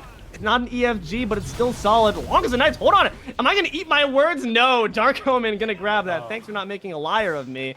EFG, not quite gonna be grabbed here, but NFG is still nice for your name. Dark Omen gonna find a successful disengage, only losing 1. I mean, there's a lot to talk about there. I think Delvin played that really well with trying to kill the ADC in ThockManJones so that they couldn't take that Fire Giant. It almost works out. It looks like, Adora and Aritti showed up like seconds after that Fire Giant goes down, but they were almost in a really good position to get a big steal off of it and turn the game back into their favor. But back to the initial fight, we saw a rare, not miscommunication, but sort of like misplay in positioning from Seismic Shockwaves. They got a little too aggressive with their Titan, walking into the tier 2 tower. They'd already expended a bunch of ultimates, so they knew they were going to be a little behind in sort of just like resources in general. And then you see the 5 of them sort of walk up. Titan walks into tier 2. They can't walk up with it, and then they let Physics and TrapBunny like, sort of completely initiate the fight, and they take so much damage early, and Seismic goes down there, and it's gonna lead to this Gold Fury going down for Dark Omen. That's an Oni Fury to their name. Now nearly 30 minutes into the game. Seismic Shockwaves trying to maybe put some gold back in their favor with this potential tier 2 here. Going to drop thanks to the dual lane of the Shockwaves. And now 29 minutes in, 4,000 gold lead here for Dark Omen. When it was game 1 at this point in the game, it had been thoroughly put into the hands of the Shockwaves. Dark Omen are feeling way better about their chances now. Yeah, completely agree. Yeah, I mean, being down 10k and being up 4k are it's a big difference. Yeah, huge difference. Dark Omen feeling really good about ending this game, but I don't think Seismic Shockwave are out of it. I think their game plan of picking someone with that hundreds of Bast is still a viable option. Yes. Especially when you have the Ganesh without any beads. Opting for the shell and the Sunder here. So I think you can look to pick the support. You have enough damage with Adora and Aritti to be able to burst them down pretty quickly and not expend too many resources. But hold that thought is. Here goes Thorgood, gonna land on one, solid damage on Aritti, but the instant shield to match, fantastic reactions, Huntress of Bast. The members of Dark Omen are looking very, very low. Adora gonna take down Thorgood. ECBinsen next, TrapBunny after. It's an absolute wipe. What happened there, my friends? Thok gonna have to bead that, but can you get beads this? No, not gonna even be necessary. Bomb drop just to mark your trail there a little bit. Kitty Cat gonna be following StepDentist, and Thok is low too. Here comes the whip. Razor's gonna be finding your backside. ThockMan gonna fall. 1 remains. It's only the dentist, but the cavity in your team's numbers is looking a bit too big to fill there, my friend. Just retreat back to Phoenix to safety. Seismic Shockwaves is looking very low, but they're still going to step to this Phoenix because only 1 can contest. The question is, can you find some kills on the back end to match it? No, not quite. Phoenix in the mid lane will fall. Yeah, StepDentist. I still think walking a little too far with 5 members of Seismic Shockwaves sitting in this, on their speed buff essentially, and a beautiful fight from MiniDelvin. I think Dark Omen played the initial fight really well with Physics initiating with that Anvil of Dawn, getting in there, but they sort of group up for a huge fearless from MiniDelvin that sort of turns that fight right on its head, and Seismic Shockwave get away with getting everything, getting Fire Giant off of every member of Dark Omen outside of StepDentist, and they're bringing themselves back into this game and bringing it back to an even state. I mean, through these last couple big engagements, he who casted the first stone has always lost, which has been interesting to see. It's like you said, though, there's been initiate and counter initiate, and on the side of Seismic Shockwaves, it's mainly been MiniDelvin, who's been either lawbringering in or trying to blink in. On the flip side, Physics tried to take things into his own hands that time around. Didn't quite work out well for you. Do you need a change up in approach? Do we decide to have the lead foot be a bit different, or do we continue to rely on the Thor good to try to do that? Hold that note here, because the Hunters of Bast gonna find the Thor good. Oh, no. Brought in the midst of 3. Gonna have to be very good to get out of this one. Not quite enough there. Unfortunately for now. Thor bad. But ECBinsen might be in a bit of trouble here on the hands of MiniDelvin. Gonna Lawbringer just to put the Intimidator bonus down. Grab the Harpies for yourself. A little snack on the way over. And that's going to be another kill there in Seismic Shockwave's pocket. Yeah, again, another kill set up by szax with that hundreds of Bast. You cannot. It's a hard overstate skill shot, that too. enough. Yeah, it is a tough skill shot to hit, but when you are hitting it, it's like, you know, what does Dark Omen do? I mean, Physics doesn't have beads. You know, he gets pulled right into a cripple, can't hammer out. He's going to die every time there. You know, there's really not a lot you could do, you know, outside of maybe having a Geb on your team, you know, to get out of the hundreds of Bast. But Seismic, surprisingly not doing too much with, you know, the kill on a Physics. You know, I would have maybe liked to see them just pressure the Fire Giant, just maybe have more members of Dark Omen walk out and step out of position. As they didn't even get, you know, like ward pressures. You could still see Dark Omen still has it, you know, that's essentially on the, you know, where the Pyromancer would be, and, you know, right in front of the Fire Pit. So I'd like to see Seismic do a little more with these picks. But yeah, I do love the game plan. I think they should stick to it. They have an opportunity to get a few more picks here, but Physics has joined the fight. Like you said, it's a bit odd that they decided to wait for it to be a full 5v5 fair fight. They're very honorable here on the side of the Shockwaves, which I respect, but we're trying to win a game here, folks. And it's going to be silencing out MiniDelvin, saying no fearless for you, but might not be when you wanted to use it. Gonna realize his bad positioning because Delvin was looming. That's a scary engagement. Fire Giant going to be looked at here. It's an EFG now. High stakes, high rewards. MiniDelvin's looking to be the apple of Physics' eye. Thor good once again finds the kill. And now going to maybe find some damage onto Adora. Drop down to half. ECBinsen looking low, though. One bomb will do it. HiRezHinduman might be obliging. That's a rolling bomb right there. Going to try to find him. Support's claiming lives, but Support's live gets claimed right afterwards, courtesy of StepDentist. FG's been dropped, but szax has been picked up by the StepDentist as well for a nice and clean double kill on the MLF. The question is, do we decide to go for the FG?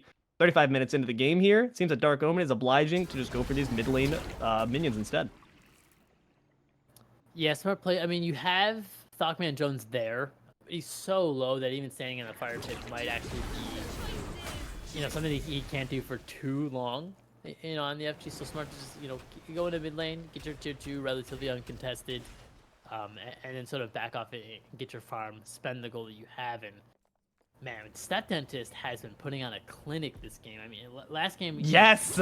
Yeah, last game, Seismic Shockwave, you know, carried a lot by Adora, you know, on that Baba Yaga. This game, on the complete flip side, you see StepDentist just putting in so much work in these fights, you know, hitting these big fears that's leading to kills, and on top of just doing so much more damage than everyone else. You know, if you're Seismic Shockwave, you have to try and shut down what StepDentist is doing to you. Yeah, for sure. On the side of Seismic Shockwaves, I mean, a lot of the pieces I feel like are working pretty well. I mean, we've seen some fantastic fights in them. Who do we think is maybe just lacking a little bit, needs to maybe just step up a couple of their plays and tighten it up a little bit? I mean, I don't think I've said this a lot, you know, ever, but I'd like to see a little more from aritti. You know, it has a pretty quiet game here.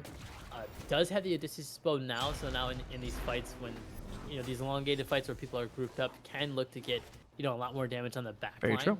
through that Odysseus bow passive, but, you know, pretty low on the damage charts, especially for a late game hunter, you know, almost 40 minutes in. And that might even be contributed to the fact that, you know, that X-Ball passive grants you power with kills, but kills he is sorely lacking. Hopefully going to be able to pick up a few more of these as this EFG fight gets picked up once again. Last time didn't quite go in the Shockwave's favor. HiRezHinduman trapped between two. Fantastic Thor good wall there. But some damage being put on the left side, members of Dark Omen. ECBinsen just decides to go forward or back to the cat. Gonna opt to go forward with the Divine Pillars there, and unfortunately, not going to be finding too much damage with those. Just a cat for your troubles once again. They're looking a bit poked out here. I'm honestly a bit worried because StepDentist is one of those members who's received quite a bit of damage. But Shockwave's going to alleviate enough of the pressure and step back far enough for a Pyromancer to be gotten without any issues. Yeah, and Seismic's looking to walk up here. They do hit the Hunter Sebastian and get the beats. It looks like they're going in. That's a big kill down to Trap Bunny, just instantly blown up. Already members had backed, and that meant that they had the call to initiate. And Dark Omen now caught with their pants down, for lack of better terms, the Seismic Shockwaves. Looking at the EFG, Dark Omen, now's not the time to farm StepDentist. I know you like your red buff, it's nice and shiny, but there's kills to be had here, my friend. MiniDelvin doing what Delvin do best. That's just harassing the front line, but Thorgood takes to the skies. Fire Giant's a pretty big target, my friend, so at least you have that going for you. It's stationary, too, but not going to quite hit that. Instead, going to retreat to the safety of the team. Meanwhile, causing havoc in the back is the kitty cat. Adora going to find the kill with the bombs on the ThockMan. ECBinsen will follow as well. Aritti's providing the damage numbers when we need them. Dark Omen will fall 3 in kind. Seismic Shockwaves standing healthy, standing for this FG.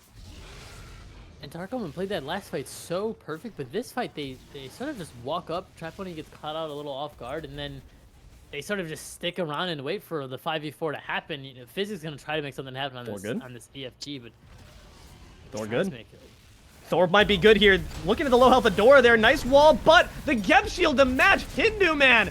Excellent Cataclysm. Fantastic play there. And MiniDelvin's going to get the kill. What fantastic support play. EFG going to be grabbed there by Seismic Shockwaves. szax going to try to find the kill on a StepDentist who's got to take a bit of a traipse into the jungle. This Safari will not end well for you, my friend. But is szax going to decide to spend that time to pursue? Seems the answer will be yes. And will StepDentist have the time to recall? And the answer to that one will also be yes. 3 down for Dark Omen, EFG on Shockwaves, and Physics unfortunately just could not quite pull off that Thorgood play. You know, HiRezHinduman was so ready for Physics to be there. I feel like that's just like him being someone who has watched more Smite than I would say like almost anyone, you know, in the Smite scene. He was ready for like a gimmicky play like that for Physics, like TP behind the FG and ready. That's just like the, you know, veteran experience. The script. Yeah, he wrote the script apparently. And Seismic Shockwaves is gonna get themselves another Primal Fury on top of their EFG, and it looks like they're looking towards the left side. Definitely the smarter Phoenix to get is that left Phoenix, because it makes it so that in the later stages of the game, Dark Omen have to send someone on that left side of the map to halt the fire waves, and on the right side of the map is where the fire giant is. So it just makes it a little hard to rotate to that. ThockMan charging this arrow forever, just practicing your aim. I respect that. We talked a bit earlier about how Trap Bunny was the one we had our eyes on for Dark Omen to step it up a little bit. Do we think the Hobwa has exceeded in what the vision was for the team?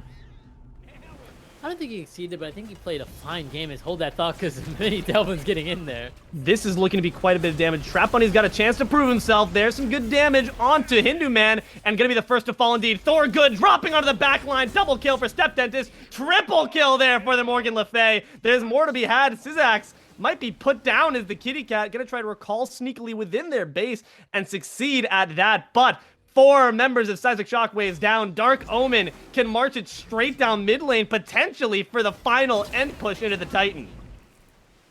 And things go so wrong for Seismic Shockwaves. Oh my gosh. So fast. And MiniDelvin with a great initiation into the Phoenix. They let the Phoenix linger a little too long. It was about, you know, less than 10% HP. They just needed an auto. And it looks like they're gonna just wipe over szax, and that's probably gonna seal the deal on the game.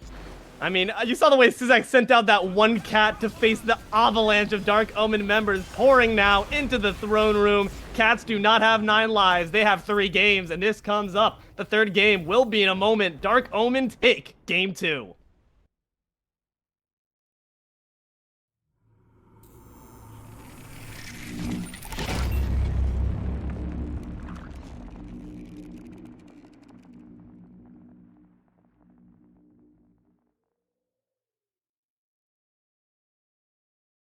Wow, that was a really solid game, man. There was back and forth action aplenty. Talk to me about what happened there, Ape.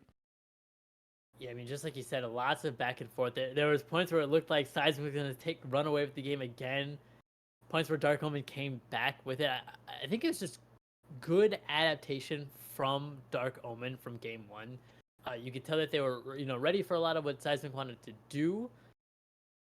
And man, StepDentist just doing so much damage on the Morgan Le Fay, making it so easy, for the rest of Dark Omen to sort of rally around them and just make the game go in their favor. I think what Dark Omen did really well is, pick a high CC comp, high damage comp, and they executed it so well in the later stages of the game, and that's why they came out on top there. I mean, you had moments where Seismic Shockwaves was bringing it back, and it looked scary. It looked like just an action replay of game one. What do we think was the difference maker in how Dark Omen never let them quite get their foot completely down on the gas pedal? I think we need to see Seismic Shockwaves stick to their game plan. szax was doing a really good job of hitting that Hunters of Bass, on a target that already had the relics down. That's a hard skill shot to hit, so a lot of kudos to him.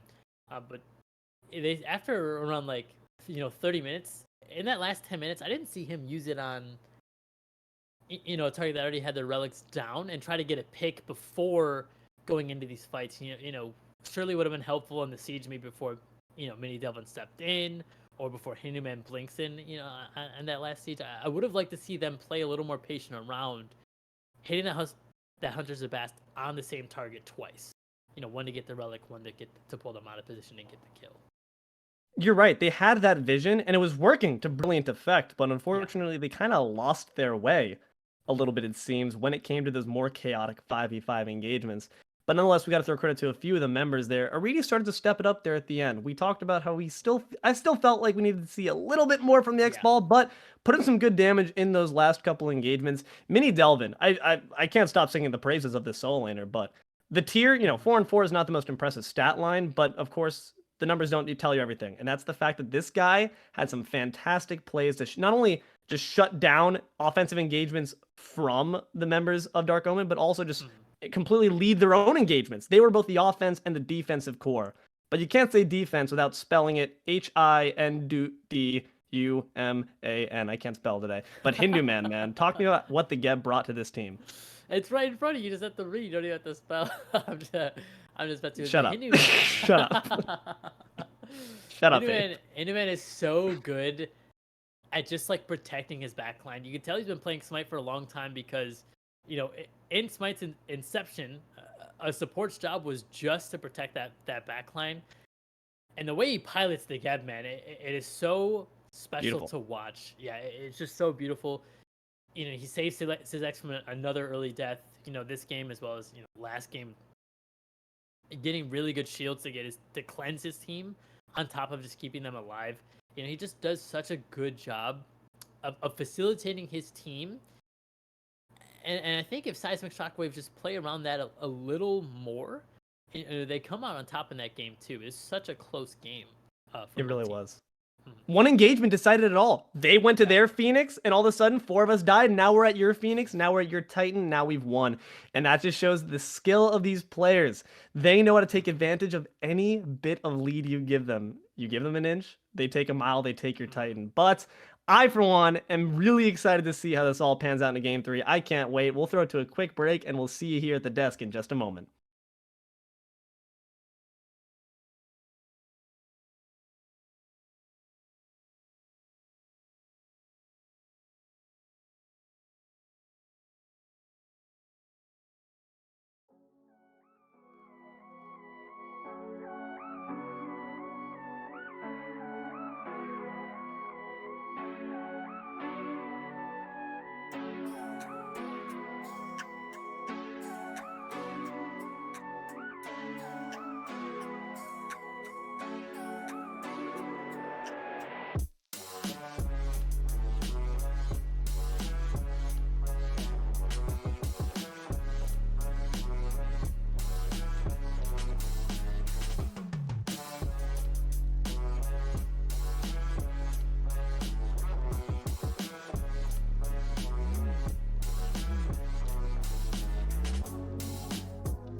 Hello everyone, welcome on back. Smite Draft League, Immortal Division, Week 2, Game 3.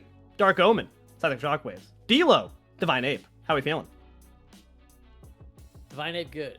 TheDivineApe good. TheDivineApe good. Thor good. Everything good, man. This is going to be awesome. I'm so looking forward to this. Just P's and B's. Talk to me. What do we need to see different? What do we want to see the same? So I've been thinking about it a lot, and I think you want to take these comfort picks away from Seismic Shockwaves, even though you did end up beating, the Geb and the tier. Letting MiniDelvin pilot the tier 3 games in a row, or letting Hindu pilot the Geb 3 games in a row, I think, they go into this game with so much more comfort, just off rip, that I think if Dark Omen starts taking that away, you can really put yourself in a good position to take game 3 here. And Seismic Shockwaves saying, Thor too good. We banned Thor. Thor no more good. And now Thor will no longer be present on the field. I mean, it's a meta pick and one that Physics can employ very, very well. Do not let those missed Anvil of Dawns fool you. That man was putting in work nonetheless. On those Bastions, on those team fights as well. So, gonna be the first ban here to see. But the question I have is, what is Dark Omen going to do with their bans? I'm scared.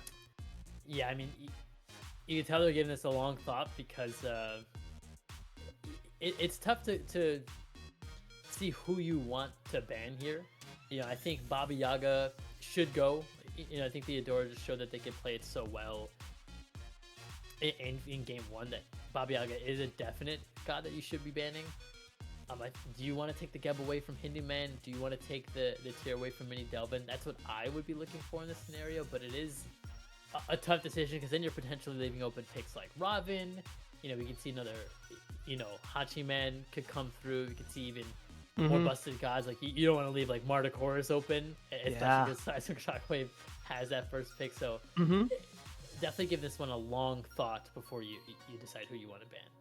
And they're certainly going to follow that advice. Dark Omen taking their sweet darn time. But we saw a bit of a switch up last time in what was prioritized as terms of the roles. First game, it was all damage, looked at for the first 4 picks.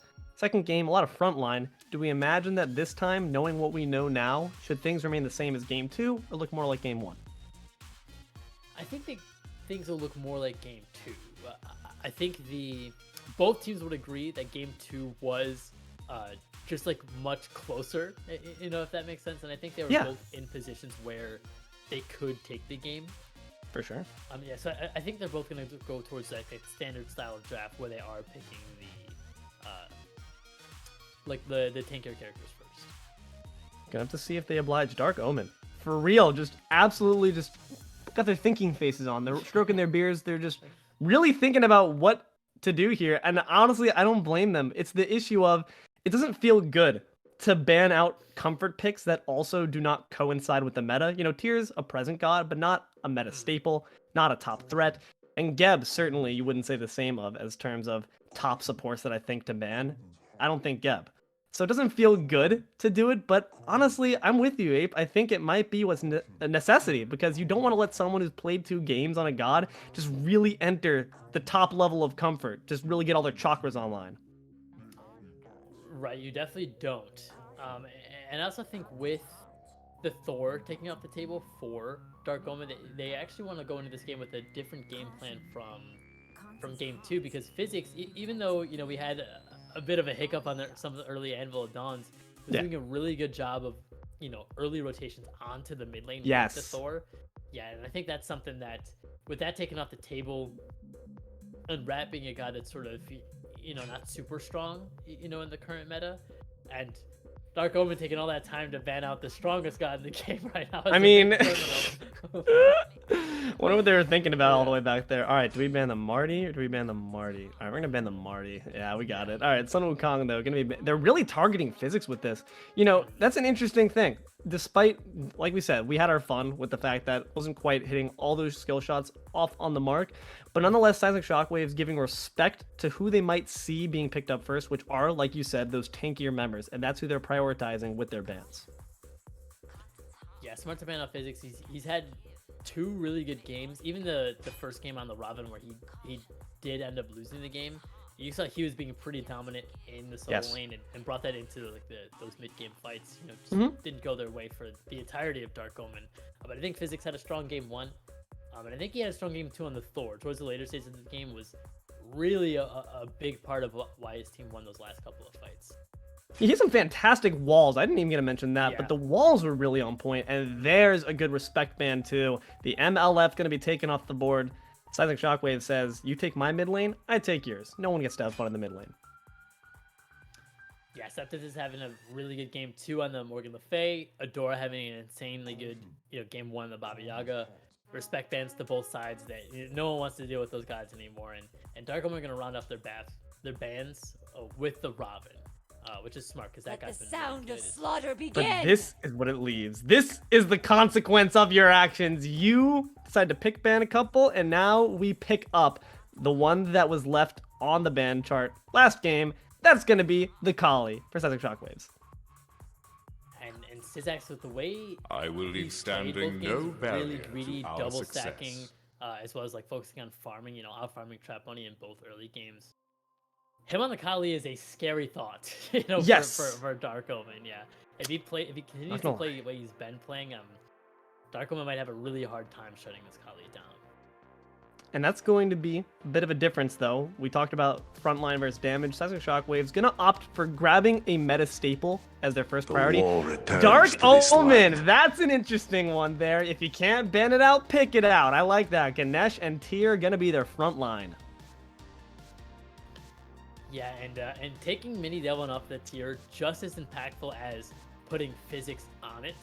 Yes. To be completely honest, I think Physics, 2 really good games. I'm sure he can pilot the tier really well.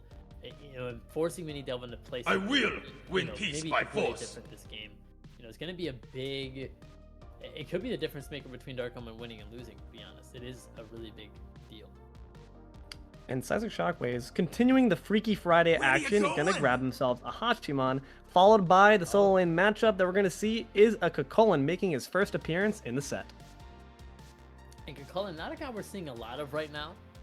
We're seeing a lot of obviously Robin, a bit of Tyr, a bit of Sun Wukong, but I guess Kukulkan would be in that next couple of characters that I would go for. With all those guys being off the table, for MiniDelvin. And with the way he plays the Tyr, I think I am pretty excited to see how he picks his spots on the Kukulkan, managing that rage and raging on these fights as well. So I'm excited to see how he pilots it. Dark Omen, I think got their Earth Gods confused. I think you wanted the other one. I think you wanted to ban the other one. I think they banned the wrong one. Can they take that back? Can they take that? I mean, Terra's a great god. Don't get me wrong, but Yeah. I'm not gonna lie. I'm not getting. Do they think that is Hindu gonna change? Did Hindu say something? Talk to me, Ape. What's the logic here? Yeah, so I think Hindu messaged him after the game and was like, I'm not going to play Gab. So Dark Omen was like, oh, we'll just bring out the other supports. And Hindu will have to, because he can't lie. You can't lie for Hindu, man. You have to not play the Gab. And stick His to rep would be Vincent. ruined. Yeah, it would be really bad for him. But all fun and games, but I think it is a bit odd for Dark Omen to sort of target ban Hindu, but not the god Hindu's been playing, and not even in just a set in the scouting grounds as well. Hindu was playing, Gab almost every game that he played. So definitely interesting for Dark Omen. I wonder what they're thinking with not banning out the Gab. You know what? I was spending that time thinking about it, and I had a brain blast moment. Those are both great gods for a Kali pairing. Honestly, think about the Earthen Fury alongside the Destruction. Think about the Scarab's Blessing alongside the Destruction. They're really trying to maybe think about not enabling the Kali, because those are things that can just completely reset her alongside the Immortality. Once she gets out of that, she takes 4 hits during the Destruction. She gets a big health boon back. So that could be their logic, but a Stone Shield can kind of do the same thing. So I'm not necessarily sure I agree with it, but I think I might see the logic. A Charybdis gonna be the lock there for Dark Omen. Yeah, Charybdis, another god that you're not seeing a lot of, especially with a strong ADC like Rama open. I wonder what ThockManJones is thinking of not going towards that Rama here, but with the Charybdis paired up with a god like Kibo has a lot of CC, and a god like Ganesh is gonna lock someone down a lot. I could see exactly what he's looking for with maybe being able to put out a lot of damage quickly on a character, especially through the minion wave. as well as hitting that Charybdis ultimate, getting the big stun, and setting up for, your own team. You have, Hebo, which we don't know if it's going to be mid or on a Trap Bunny yet. But even with that setup, he's going to be able to put out a ton of damage. On top. You are not yet ready. And there's to going to be become the the Jade Yulong. Emperor. We haven't seen that one either. Played for all these, but with the mid lane bans we've seen, you have to do something a bit more creative. Pulling out of the pocket the Jade Emperor. What are your thoughts on what this god brings to the table? Yulong is such a tough god to play. His first 3 abilities are pretty simple. There's a line route, there's a burst damage, and there's an escape. But just the way you position the ultimate, the way you position those Jade Dragons to push an enemy towards your team, is stuff that we've only really seen at the highest level of play here at Smite. And if Adora can pull that off, it's going to be a really hard game for Dark Omen to win.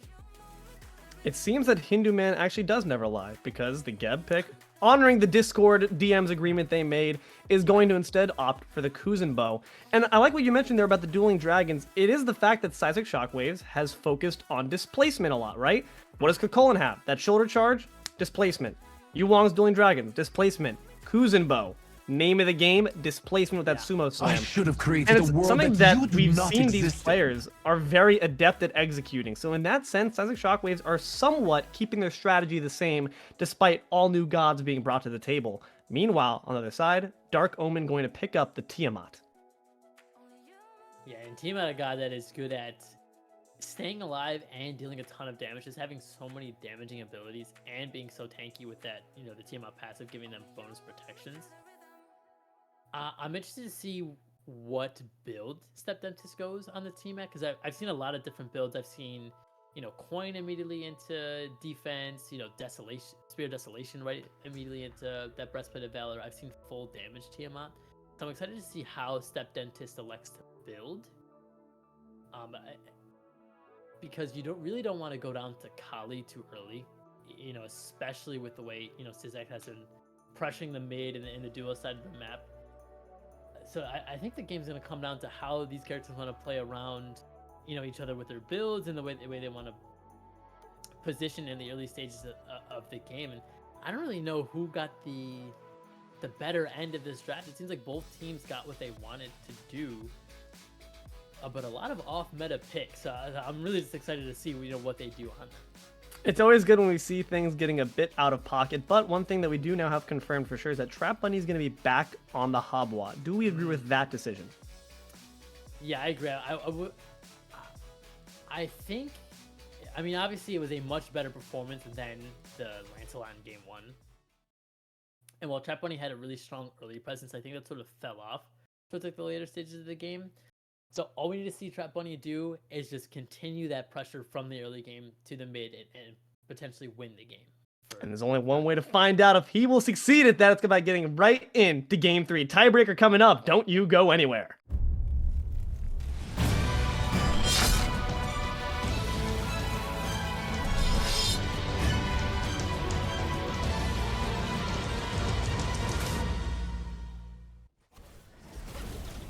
Hello everyone and welcome back to Smite Draft League Immortal Division Game 3 Week 2. Seismic Shockwaves on the side of Order, Dark Omen on the side of Chaos, each side vying for superiority. I'm Deelo, joined here by TheDivineApe. Ape, you mentioned you don't really feel that either side got the better of each other, they just both feel good about what they have. But let's talk about the dynamics. We said that last time, and also Game 1, Seismic Shockwaves built a comp meant for the mid-game. Is that the same case here? Where do we expect those power spikes? When should we be keeping our eyes on the clock? All eyes should be on Kali throughout this game. Kali is a god that once you get towards the later stages of the game, especially now, in this current meta, can simply just win you the game just by killing everyone else on the map. We saw a pentakill in the SPL from Johnny on the Kali, winning the game for his team. We've seen it plenty of times in our games and in ranked. Kali gets a couple resets in a fight, and then the fight is completely in Seismic Shockwave's favor. So that's who I should be on, is szax's game, and that's a lot of pressure. But based on the way they played the first two games, I think it's something they can pull off. They're balking at it whatsoever, and this is something that I want to talk about that Adora's pick offers. It's safety. A lot of these characters on the side of Seismic Shockwaves have kind of get out of jail free cards. You have the cavalry charge on the cavalry charge. You have the mounted archery on the side of Aritti. You have the celestial ascent on the side of Adora, and szax of course has that destruction. What do you think is Dark Omen's way to make sure that these abilities don't spell their end? Uh-oh. Might spelled szax end there. Nearly caught out by that primordial onslaught. But yeah, talk to me, Ape. How do we think we play around these get out of jail free cards? I think the best way to play around them is just to get them to use them early and often. You saw Adora immediately go up as soon as he saw the pressure from TrapBunny and StepDentist. I think it's really easy to get with your CC from Tiamat and even the water spot from Evo. It's really easy to get Adora to have to go up in the air. They just need to capitalize when he comes back down. And Hebo and Tiamat are both guys that can do that. Hebo can just put up the water cart or the scroll. The scroll. Thank you. My brain I got you. So crazy. Put up the scroll and get in there, and it looks like he's getting a little bit of trouble. He's gonna blink out, and that's gonna be good. But yeah, they just need to get that lead from Adora early and often, and then use their movement abilities to get it. And you saw right there, yes, TrapBunny did get away, but at the cost of the blink and at the cost of the blue buff. Physics has been used to this. These invades from szax, alongside MiniDelvin just grabbing these blue buffs, has been a constant thorn in his side in game 2. Do we think we fight over these on the side of Dark Omen? Do we fight tooth and nail for the blues, or is that something that Tyr can afford to lose? You can afford to lose the blue buff, and Physics is a good enough player to be able to know how to play around losing that blue buff. Getting a nice early 3-minute bastion. It's a very quick bastion. I don't think he even cares about MiniDelvin, bro. Look at that. That Fearless was an afterthought. He's like, as long as I kill those bastions, I've won the game in my mind. You keep on moving that way, Physics. I respect it. Yeah, I mean, he's getting those early bastions. That's a lot of early gold, and which translates to early items. And if Seismic Shockwave is going to look to pressure out Physics like they had been, then that can just mean the difference between him living and dying is that extra gold next item. And it also, of course, guarantees you a bit of an easier time whittling away at that tower. But you do have to be careful if you are him, because szax showed he's not afraid to make a traipse over to the solo lane. But wards, once again, early, Dark Omen always seems to be dominating with the vision. But I hope that this time, late game, they won't be. Seismic Shockwaves, they don't seem to be really opting for the vision early. I don't know. Do we think that it's okay for them to be affording that? Do they just need to focus on our side of the jungle and farming up, or do they want to be making early rotations? I think, I mean, with Hindu going the vision chart, I think he is a little worried about, not having enough, for lack of a better term, vision, on his side of the map. I do think the way Seismic is going to play, though, is pretty defensive. So maybe they're not worried about, gangsters are already going to be playing underneath their towers just because they want szax to be able to, get to these later stages of the game. And that's what's going to be the name of it, is can we get to the late game in a solid enough position to ensure that szax can just absolutely mollywop, swing those forearm arms, drop the incense down, just set the nice mood, and grab some kills for yourself. So that's going to be the question here. And MiniDelvin just being so disrespectful. Gonna be just instantly waiting for the blue buff. It's his blue buff in his mind, but TrapBunny gonna be able to force him off of it. And we talked about it last game, but let's talk about it again because there's a new context for the Habwa to exist in. Do we think this is a comp that plays better against the Habwa jungle, or do you think they still struggle with the same things? I think it is a comp that plays better. I think with, Adora having, access to that escape, of a self banish, it's much different than last game where the dash doesn't always do it all for you. You still get blown up by the Hebo afterwards. Very true. I think the self banish is a much better escape, especially no. That was a nice sumo slam into the dueling dragons, but the Yuwong not quite having the damage numbers to counter it. Celestial Flight can ensure yourself some safety from the pillars. Blinking Gauge from TrapBunny gonna be met with the Watery Grave, but here comes szax on the back end. Swanton bomb your way to safety. That's the mark on you, my friend. You best be careful. But TrapBunny's silenced. Gonna have to find the scroll underneath the Omen, but szax gonna find the kill onto TrapBunny for the first blood. This time, szax doesn't have to complain about it being reversed on you, and Adora gonna add a drop to the bucket, finding StepDentist. Yeah, what if I respect szax for backing off there. MiniDelvin's gonna take a ton of damage here from power. He tried to do the same thing that Physics did, bro. He was trying to hit them bashes, and Physics said, absolutely not. Yeah. So this is what you should have done to me when I was hitting the bastions on Thor. Just Yeah. fearless me right into the tower. For real, dude. Yeah, Physics showing him, what's up. And back to the fight in the middle lane. I would have liked to see szax. Obviously you want to be super careful on the Kali. You don't want to get too far behind. But I would have liked to see him go for that reset. They did end up getting the kill. Onto StepDentist in the tower, just sheerly through Yuhang damage. But I would have liked to see szax in there, get that reset and sort of get this early lead and take away the game. Yeah, unfortunately, we didn't quite see the moxie, the gumption yet, but Yeah. nonetheless, it all ended well for you. And those kills in the pockets of the people that matter, the jungle and the mid. That's a solid boon for your team and going to indicate that you're going to just continue to hopefully snowball that. Physics getting a bit overzealous there, taking some tower shots yourself. There's not even any bastions for him to fight. Physics has really done a great job of, at the very least, dominating this laning phase. And this is the same thing that we saw in Game 1. Game 2 was underneath a bit more pressure due to it being a tier he was up against. But now with Kakolin, it's going to be a bit of a different story. TrapBunny looping around because Delvin could be in some trouble there. Salmon Leap going to be expended. Lawbringer as well. Spear of Mortal Hatred, but now the Hubwa's here. Crushing Wave going to send him down before the elbow charge could get him out of any harm's way. It's going to be a nice kill there for Dark Omen.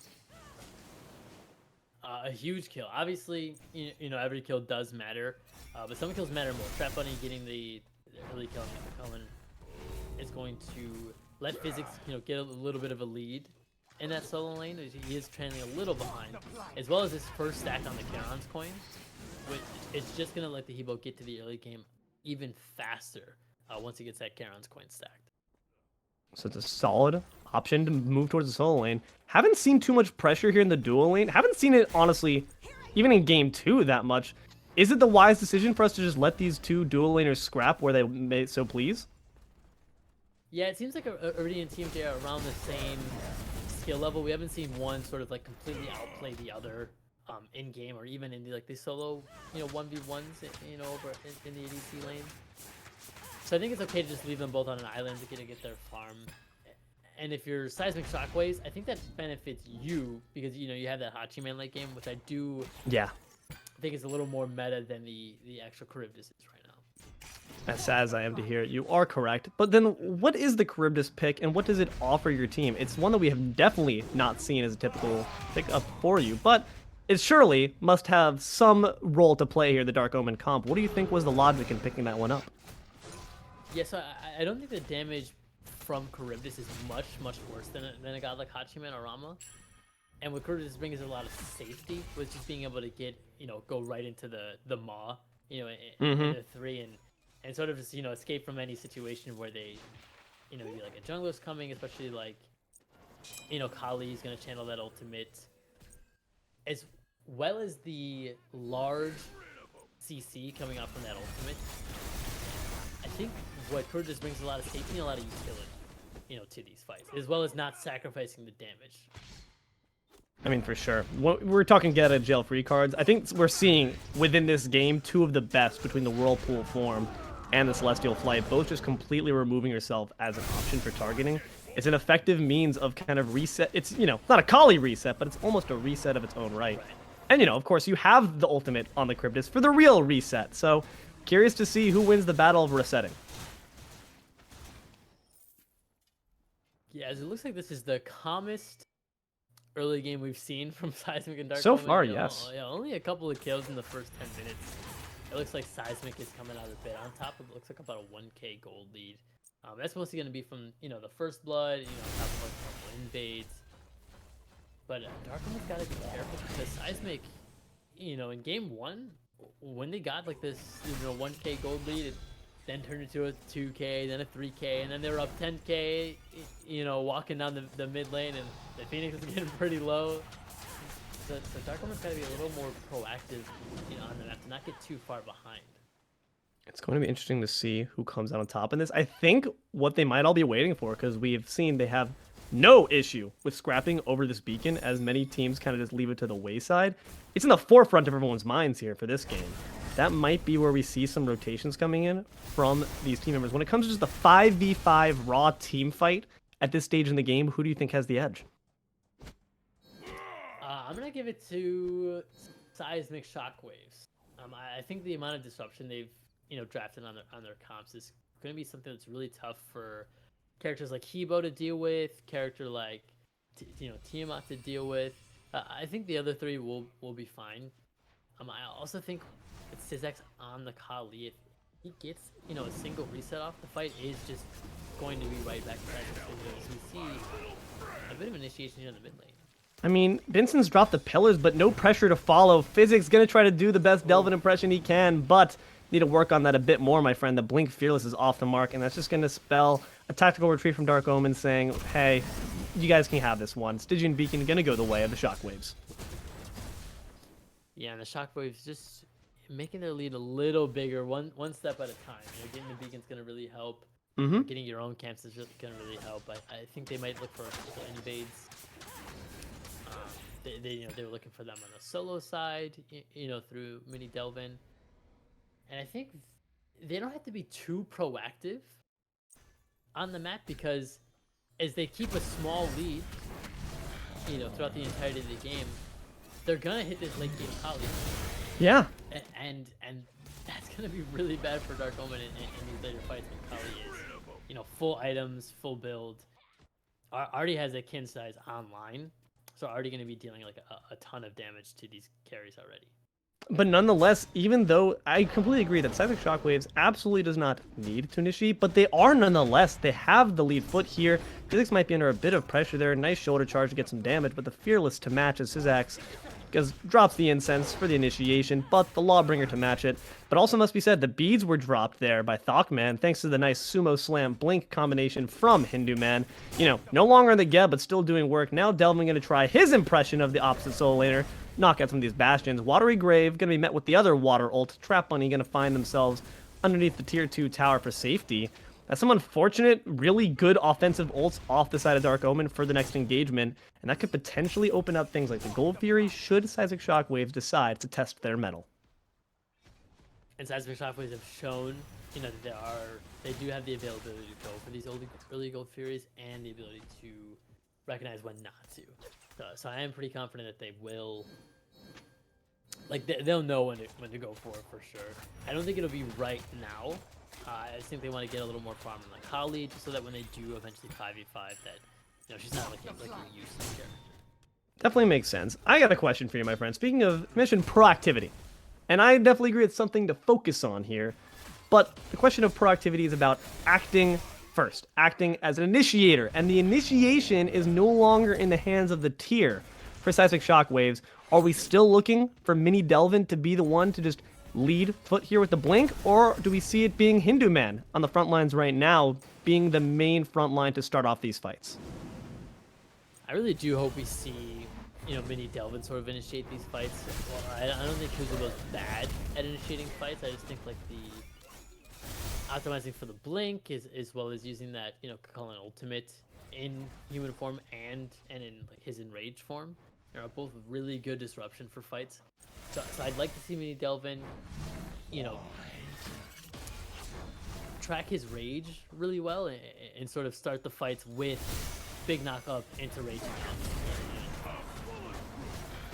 Would certainly be nice if you can see that combo be brought to fruition there, but not going to see those rotations for a bit longer. The solo laners have opted to take a bit more of a pacifist approach here and let the farm fall where farm may, and they're remaining equal level forward, but looking at the levels at the moment there, jungle leading a bit on the side of Seismic Shockwaves, not what you want to see when Kali so desperately needs that farm to stay ahead. You almost guaranteed the fact that she will reach that late game. In fact, here comes a tale of two jungles. szax going to be leading the charge here. TrapBunny could be in a lot of trouble there. The war cry just going to allow for the initiation of the shockwaves. There comes the blink, and there comes the death of TrapBunny. Physics can only watch. Nice step back for the Fearless engage on a szax. Might have to use that destruction for your safety. Indeed he will, but the Lawbringer to match. He was already in that form, though. That's not going to guarantee you the kill, and he decides to give up the chase. Dark Omen going to come up with only one fallen teammate, but I feel like they might have been able to get that initiation on szax if they had stuck to it. I think they might have. I like them backing off there. It's tough to kill a Kali in their ultimate because, you know, it's going to last a couple more seconds. And Yeah. if the Kali is DPSing, you are risk dying because it wasn't just the Kali by herself there. So I think it's smart to just back off. You made the Kali back, you know, which is going to stop her from farming it for the next, you know, 20 to 30 seconds anyway. So I do think that was the right play. And it was also great play just in general by Physics there. That backstep into the Fearless, you know, they expected him to continue moving forward. Instead, broke their ankles a little bit, broke their backs too there with that sword swing. Excellent job, broke the beads as well. Or no, not the beads, the ultimate, sorry. But excellent job there by the tier, trying to just make MiniDelvin proud. But Seismic Shockwaves, not slouches in the slightest, gonna initiate on that Pyromancer and grab it for free. Yeah, I think Physics doing his best, like MiniDelvin impression is the right play. As you see a blink right onto the mid laner. Uh-oh, that did not quite go the way you wanted to. StepDentist is putting a bit of damage into the back of HiRezHinduman for it, but the Tiamat's certainly a god that needs to be farmed up at level 15, still doesn't quite have the items and the levels necessary to really be dishing out that spam damage you want. So, the Kuzumbo will live, at least for now. Yeah, and Kuzumbo, you know, a god we don't really get to see too often. You know, sort of like a pick that not a lot of people are thinking is really strong right now. But I do like it's sort of like this Shockwaves MO. It's sort of like drafting a bunch of displacement, you know, making fights really hard for the enemy team. And I think that's exactly what Kuzumbo brings. For sure. So, the more I see about it, the more I see it, the more I think about it, the more I like them going for the Kuzumbo here. But there is one thing to be said that the comp is now lacking for, and those are those amazing stone shields. How do you think Dark Omen needs to take advantage of the lack of that amazing cleanse and health boon? I mean, the way they would get around it is just by, like, essentially what you want to do is you want to play these fights that's like a little more patient than they normally would, and I think that's the best way to go about it. Gonna have to see if it's the case. TrapBunny's not patient. TrapBunny is itching to get out of this fight right now, but might not be obliged. Blown up there by the dragons. And there goes the jungler once more, courtesy of Adora. Also must be said, Seismic Shockwaves picked up the second Stygian Beacon, might pick up the second kill onto Physics. Those basics hurt, my friend, but szax gonna give chase, or give up the chase. Maybe look for some jungle, but blue buff is already cleared out. Now Dark Omen, seeing the rotation on the solo lane side, gonna try to pick up this Gold Fury, but HiRezHinduman alongside the mid and carry, gonna be enough to ward them off. Taking some decent damage, but the Watery Grave gonna deny the Whirlpool form. But I have to imagine it'll be coming up soon after. Instead, ECBinsen will fall, courtesy of Adora. Killing spree there for the Yu Wong. Tier 1 tower will fall shortly afterward. Be careful there, StepDentist. szax is lurking. Solid engagement there for Seismic Shockwaves across the map. They're doing fantastic work. Oh no, Blink Engage drops the incense. That's the mark you're looking for, buddy. Here goes the destruction. Child of Creation gonna fall right afterwards. StepDentist, unfortunately, gonna be taken out by the blades of the Kali. Yeah, and szax is playing that so patient, you know, waiting around the corner, waiting for StepDentist to step a little too far forward, which they've been known to do, you know, in all three of these games, even when they were losing, even when they were owning. You know, they're someone who's stepping forward a little too far and getting caught out of position. Yeah. szax doing a really good job of just taking full advantage of that. 2-0-3 on the Kali 20 minutes in. This is not a good look for Dark Omen because it only gets worse from here.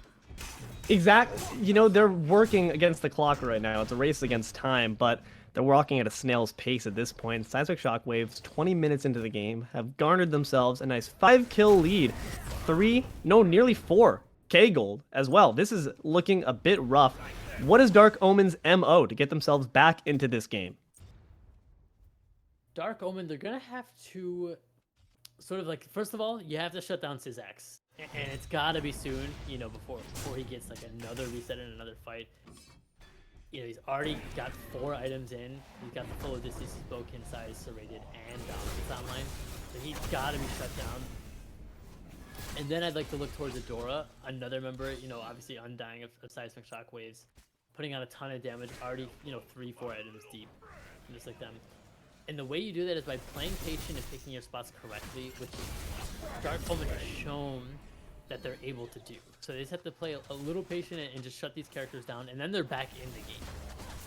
I'm really looking for StepDentist especially to choose his moments carefully. MiniDelvin just battling 4-man deep, but eating the damage. Shockwave's going to grab the Pyro. szax going to grab the Destruction and saunter off with his life.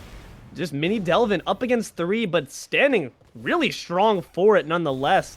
Seismic Shockwave somehow came out of that fight with really nary a dent in them. Dark Omen going to put some dents into this tower, though. There's a dent into Adora's health bar. Sumo Slam to try to preserve his life, but the shutdown there from TrapBunny, fantastic work, but he's marked, he's dead. Aritti going to find it from the rotation, and that's the cost of the carry of Dark Omen, trying to push down those towers instead. ECBinsen going to be trophy hunted there by the Hachiman. Double kill for Aritti. Yeah, and I mean, off the back of those 2 kills, that is not what you want to see from Dark Omen. I think, I mean, they did a really good job of exactly what I said. They wanted to play patient, you know, find someone out of position and get the kill on them. And they did just that for Adora, but they needed to get out sooner. This is ambitious. Or, yeah, and 22-minute Fire Giant. You know, you got a 3K gold lead. You did just get 2 picks. There's only 3 characters on the map that can stop you, but Physics is going to be here, StepDentist and ThockManJones. And this is one of those moments where not having that shield is very important, because this just allows Physics to do just that. But Seismic Shockwaves gonna grab it while he's still got some airtime left. Physics gonna fearless szax, but fall shortly after. Killing spree there for the Kali. Give him one more, why don't you? Whirlpool form gonna allow your safety for now, but that's just another kill in the pocket, another drop in the bucket, and a Fire Giant goes to Seismic Shockwaves. Man, Seismic Shockwaves, I thought that was an ambitious Fire Giant as well, but it was just Physics that showed up to sort of stop them from doing it. And if it's just going to be a tier versus, you know, the entirety of Seismic Shockwaves, I'm confident that Seismic Shockwaves is going to get that Fire Giant every time. I mean, they had vision, but you can see where their vision always lies. Because they've been so starved out of the jungle on the side of the Seismic Shockwaves, it's all on the side of Dark Omen. All their wards remain there, so they can't see what Seismic Shockwaves is doing in their own jungle and where they're positioning beyond that. That's going to allow for a nice FG for them nearly 24 minutes into the game. They're still looking to extend this lead a bit more. Plenty of free gold to take. Oni Fury going to oblige. It's now a near 6k gold lead for Seismic Shockwaves. 7 kills as well. XP spelling the same story. Might be a tier 1 on this dual lane side. It's going to continue to push. There's plenty of structures to take. Yeah, a 6k gold lead, and that's before they even took that tier 1 tower and left. There's still so many towers to go down for Dark Omen, and really the more Seismic Shockwaves need to make a big mistake here to kind of put this game back in the hands of Dark Omen. They're just so far ahead, all with Fire Giant, and a beautiful blink by Physics. No takers in the go. This was Adora in trouble. Nice silence there, but the Ohm not just quite for long enough. Caught in the pillars, though. That just leaves you a target for Physics to land on. And there's the tier good for you. Adora will fall. 1 Fire Giant down, many more to go, and the tier 2 will stand. Yeah, beautiful fight from Dark Omen. They do a good job of getting the pick onto Adora. And then you see Physics immediately back and TP's back in. He's just going to alleviate pressure here. But, you know, they got everything they wanted. They got the pick. Seismic Shockwave has to back off to delay the game a little more. Dark Omen to get to, you know, just get some farm. Some much needed farm. You know, and then try to get themselves back in this game against Static Shockwaves. But that's what we need to see. We need to see Physics or even ECBinsen find someone out of position, and then the entire team needs to be there to help kill them when that does happen. Yeah, that was fantastic. He literally laid down like an LZ, a little landing zone for the Yu Wong when he lands. Here's some pillars for you, buddy, and here's a nice target for just easy Lawbringer kill there for Physics to land on top of. Dark Omen's starting to lead the chase here onto the Pyromancer. This could be trouble. MiniDelvin gonna have the blink engage. Pyromancer dropped, picked back up, but dropped once again. MiniDelvin gonna try to find a kill, but picked up this time is ECBinsen in the Sumo Slam. Whirlpool form. They're looking low on Dark Omen. StepDentist and ECBinsen need to get out. Here comes MiniDelvin, but the Warcry not going to be able to quite find any kills here. Titans have been unleashed, but will there be any kills brought down on top of it? szax gonna find TrapBunny, dueling dragons. on a Physics, not going to quite be on the mark. There's the root, and there's the Lawbringer to match. Safety and Haven had there for Dark Omen for now, but now Seismic Shockwaves, still having that FG around their belts, are going to lead the charge onto this mid lane Phoenix. The Tornado's not going to do quite much, but just follow them as they make their way over to the solo lane side.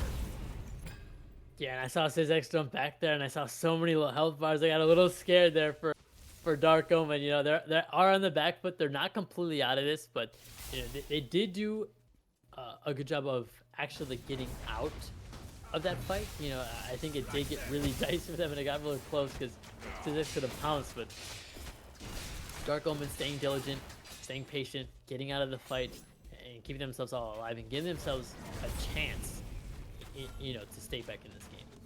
Masters of Rock'em Sock'em Robots, Seismic Shockwaves, once again going to win that fight with the quickness. Titan stands up.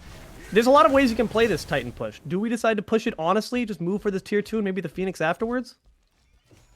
I think that is the play.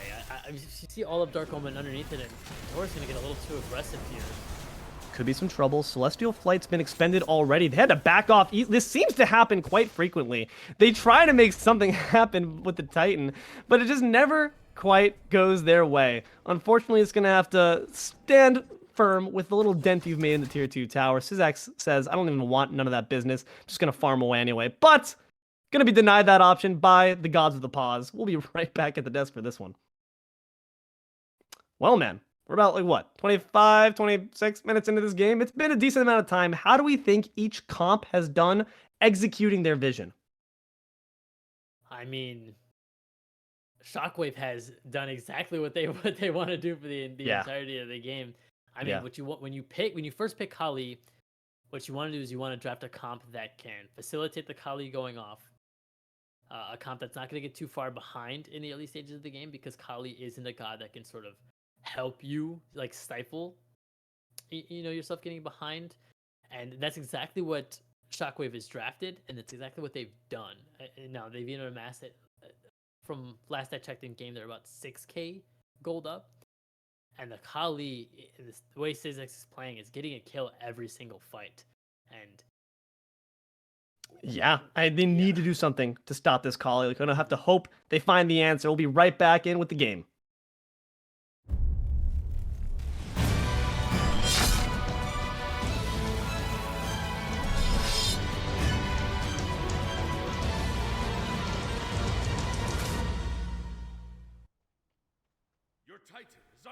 And welcome back, everyone. Here, 20 minutes into the game. Everyone stands strong. Fire Giant might be the next one to look at. What do you think should be the game plan for Dark Omen? Who do we engage on first, and with who, to ensure we win this fight? I think you need to try, like, the perfect engage is definitely on his szax. You want to get him to spend that early. And I think, oh no, come on, guys. Yeah. Oh no! Oh, they no. got it. Thank heavens. Dark Omen managed to secure the Fury. You might lose a life for that one, though. HiRezHinduman with the body blocks. One more Claw Swipe would have done it. Do not die to that purple buff. I would have thrown a fit.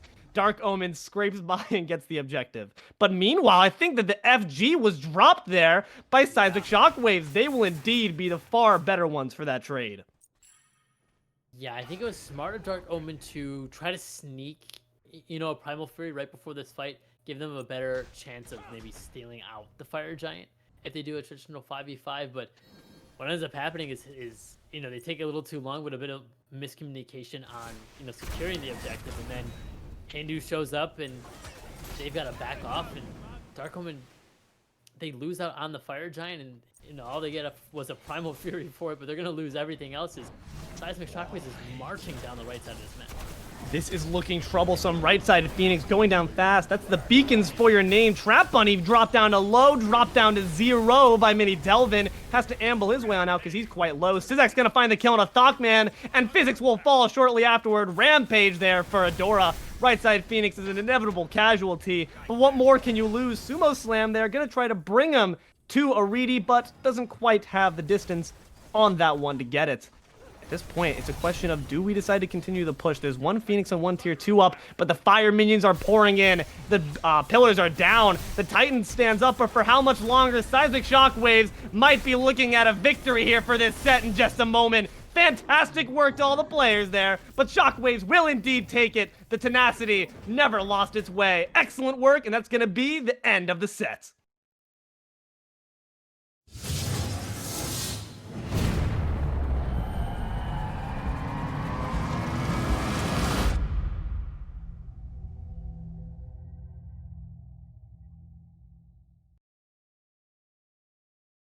Dang, man. You know what? That ended decisively and quickly. They did not want to leave anything to chance. They did not want there to be debate about who ends up the better players here. Seismic Shockwaves took that one cleanly. Talk to me about what happened here, Ape. Well, I mean, if you look at game 1 and game 3, they're pretty similar. And Seismic, they drafted a comp, they had a specific strategy, and when they execute that strategy well and all of them on the same page, they look like really hard to deal with. They look like nigh unstoppable. In game 1, it was they drafted this sort of like displacement comp, that was focused around the mid game and getting the Baba Yaga to the later stages of the game. And then Adora popped off and they were able to get the win. And then in this game 3, they put the ball in szax's hands.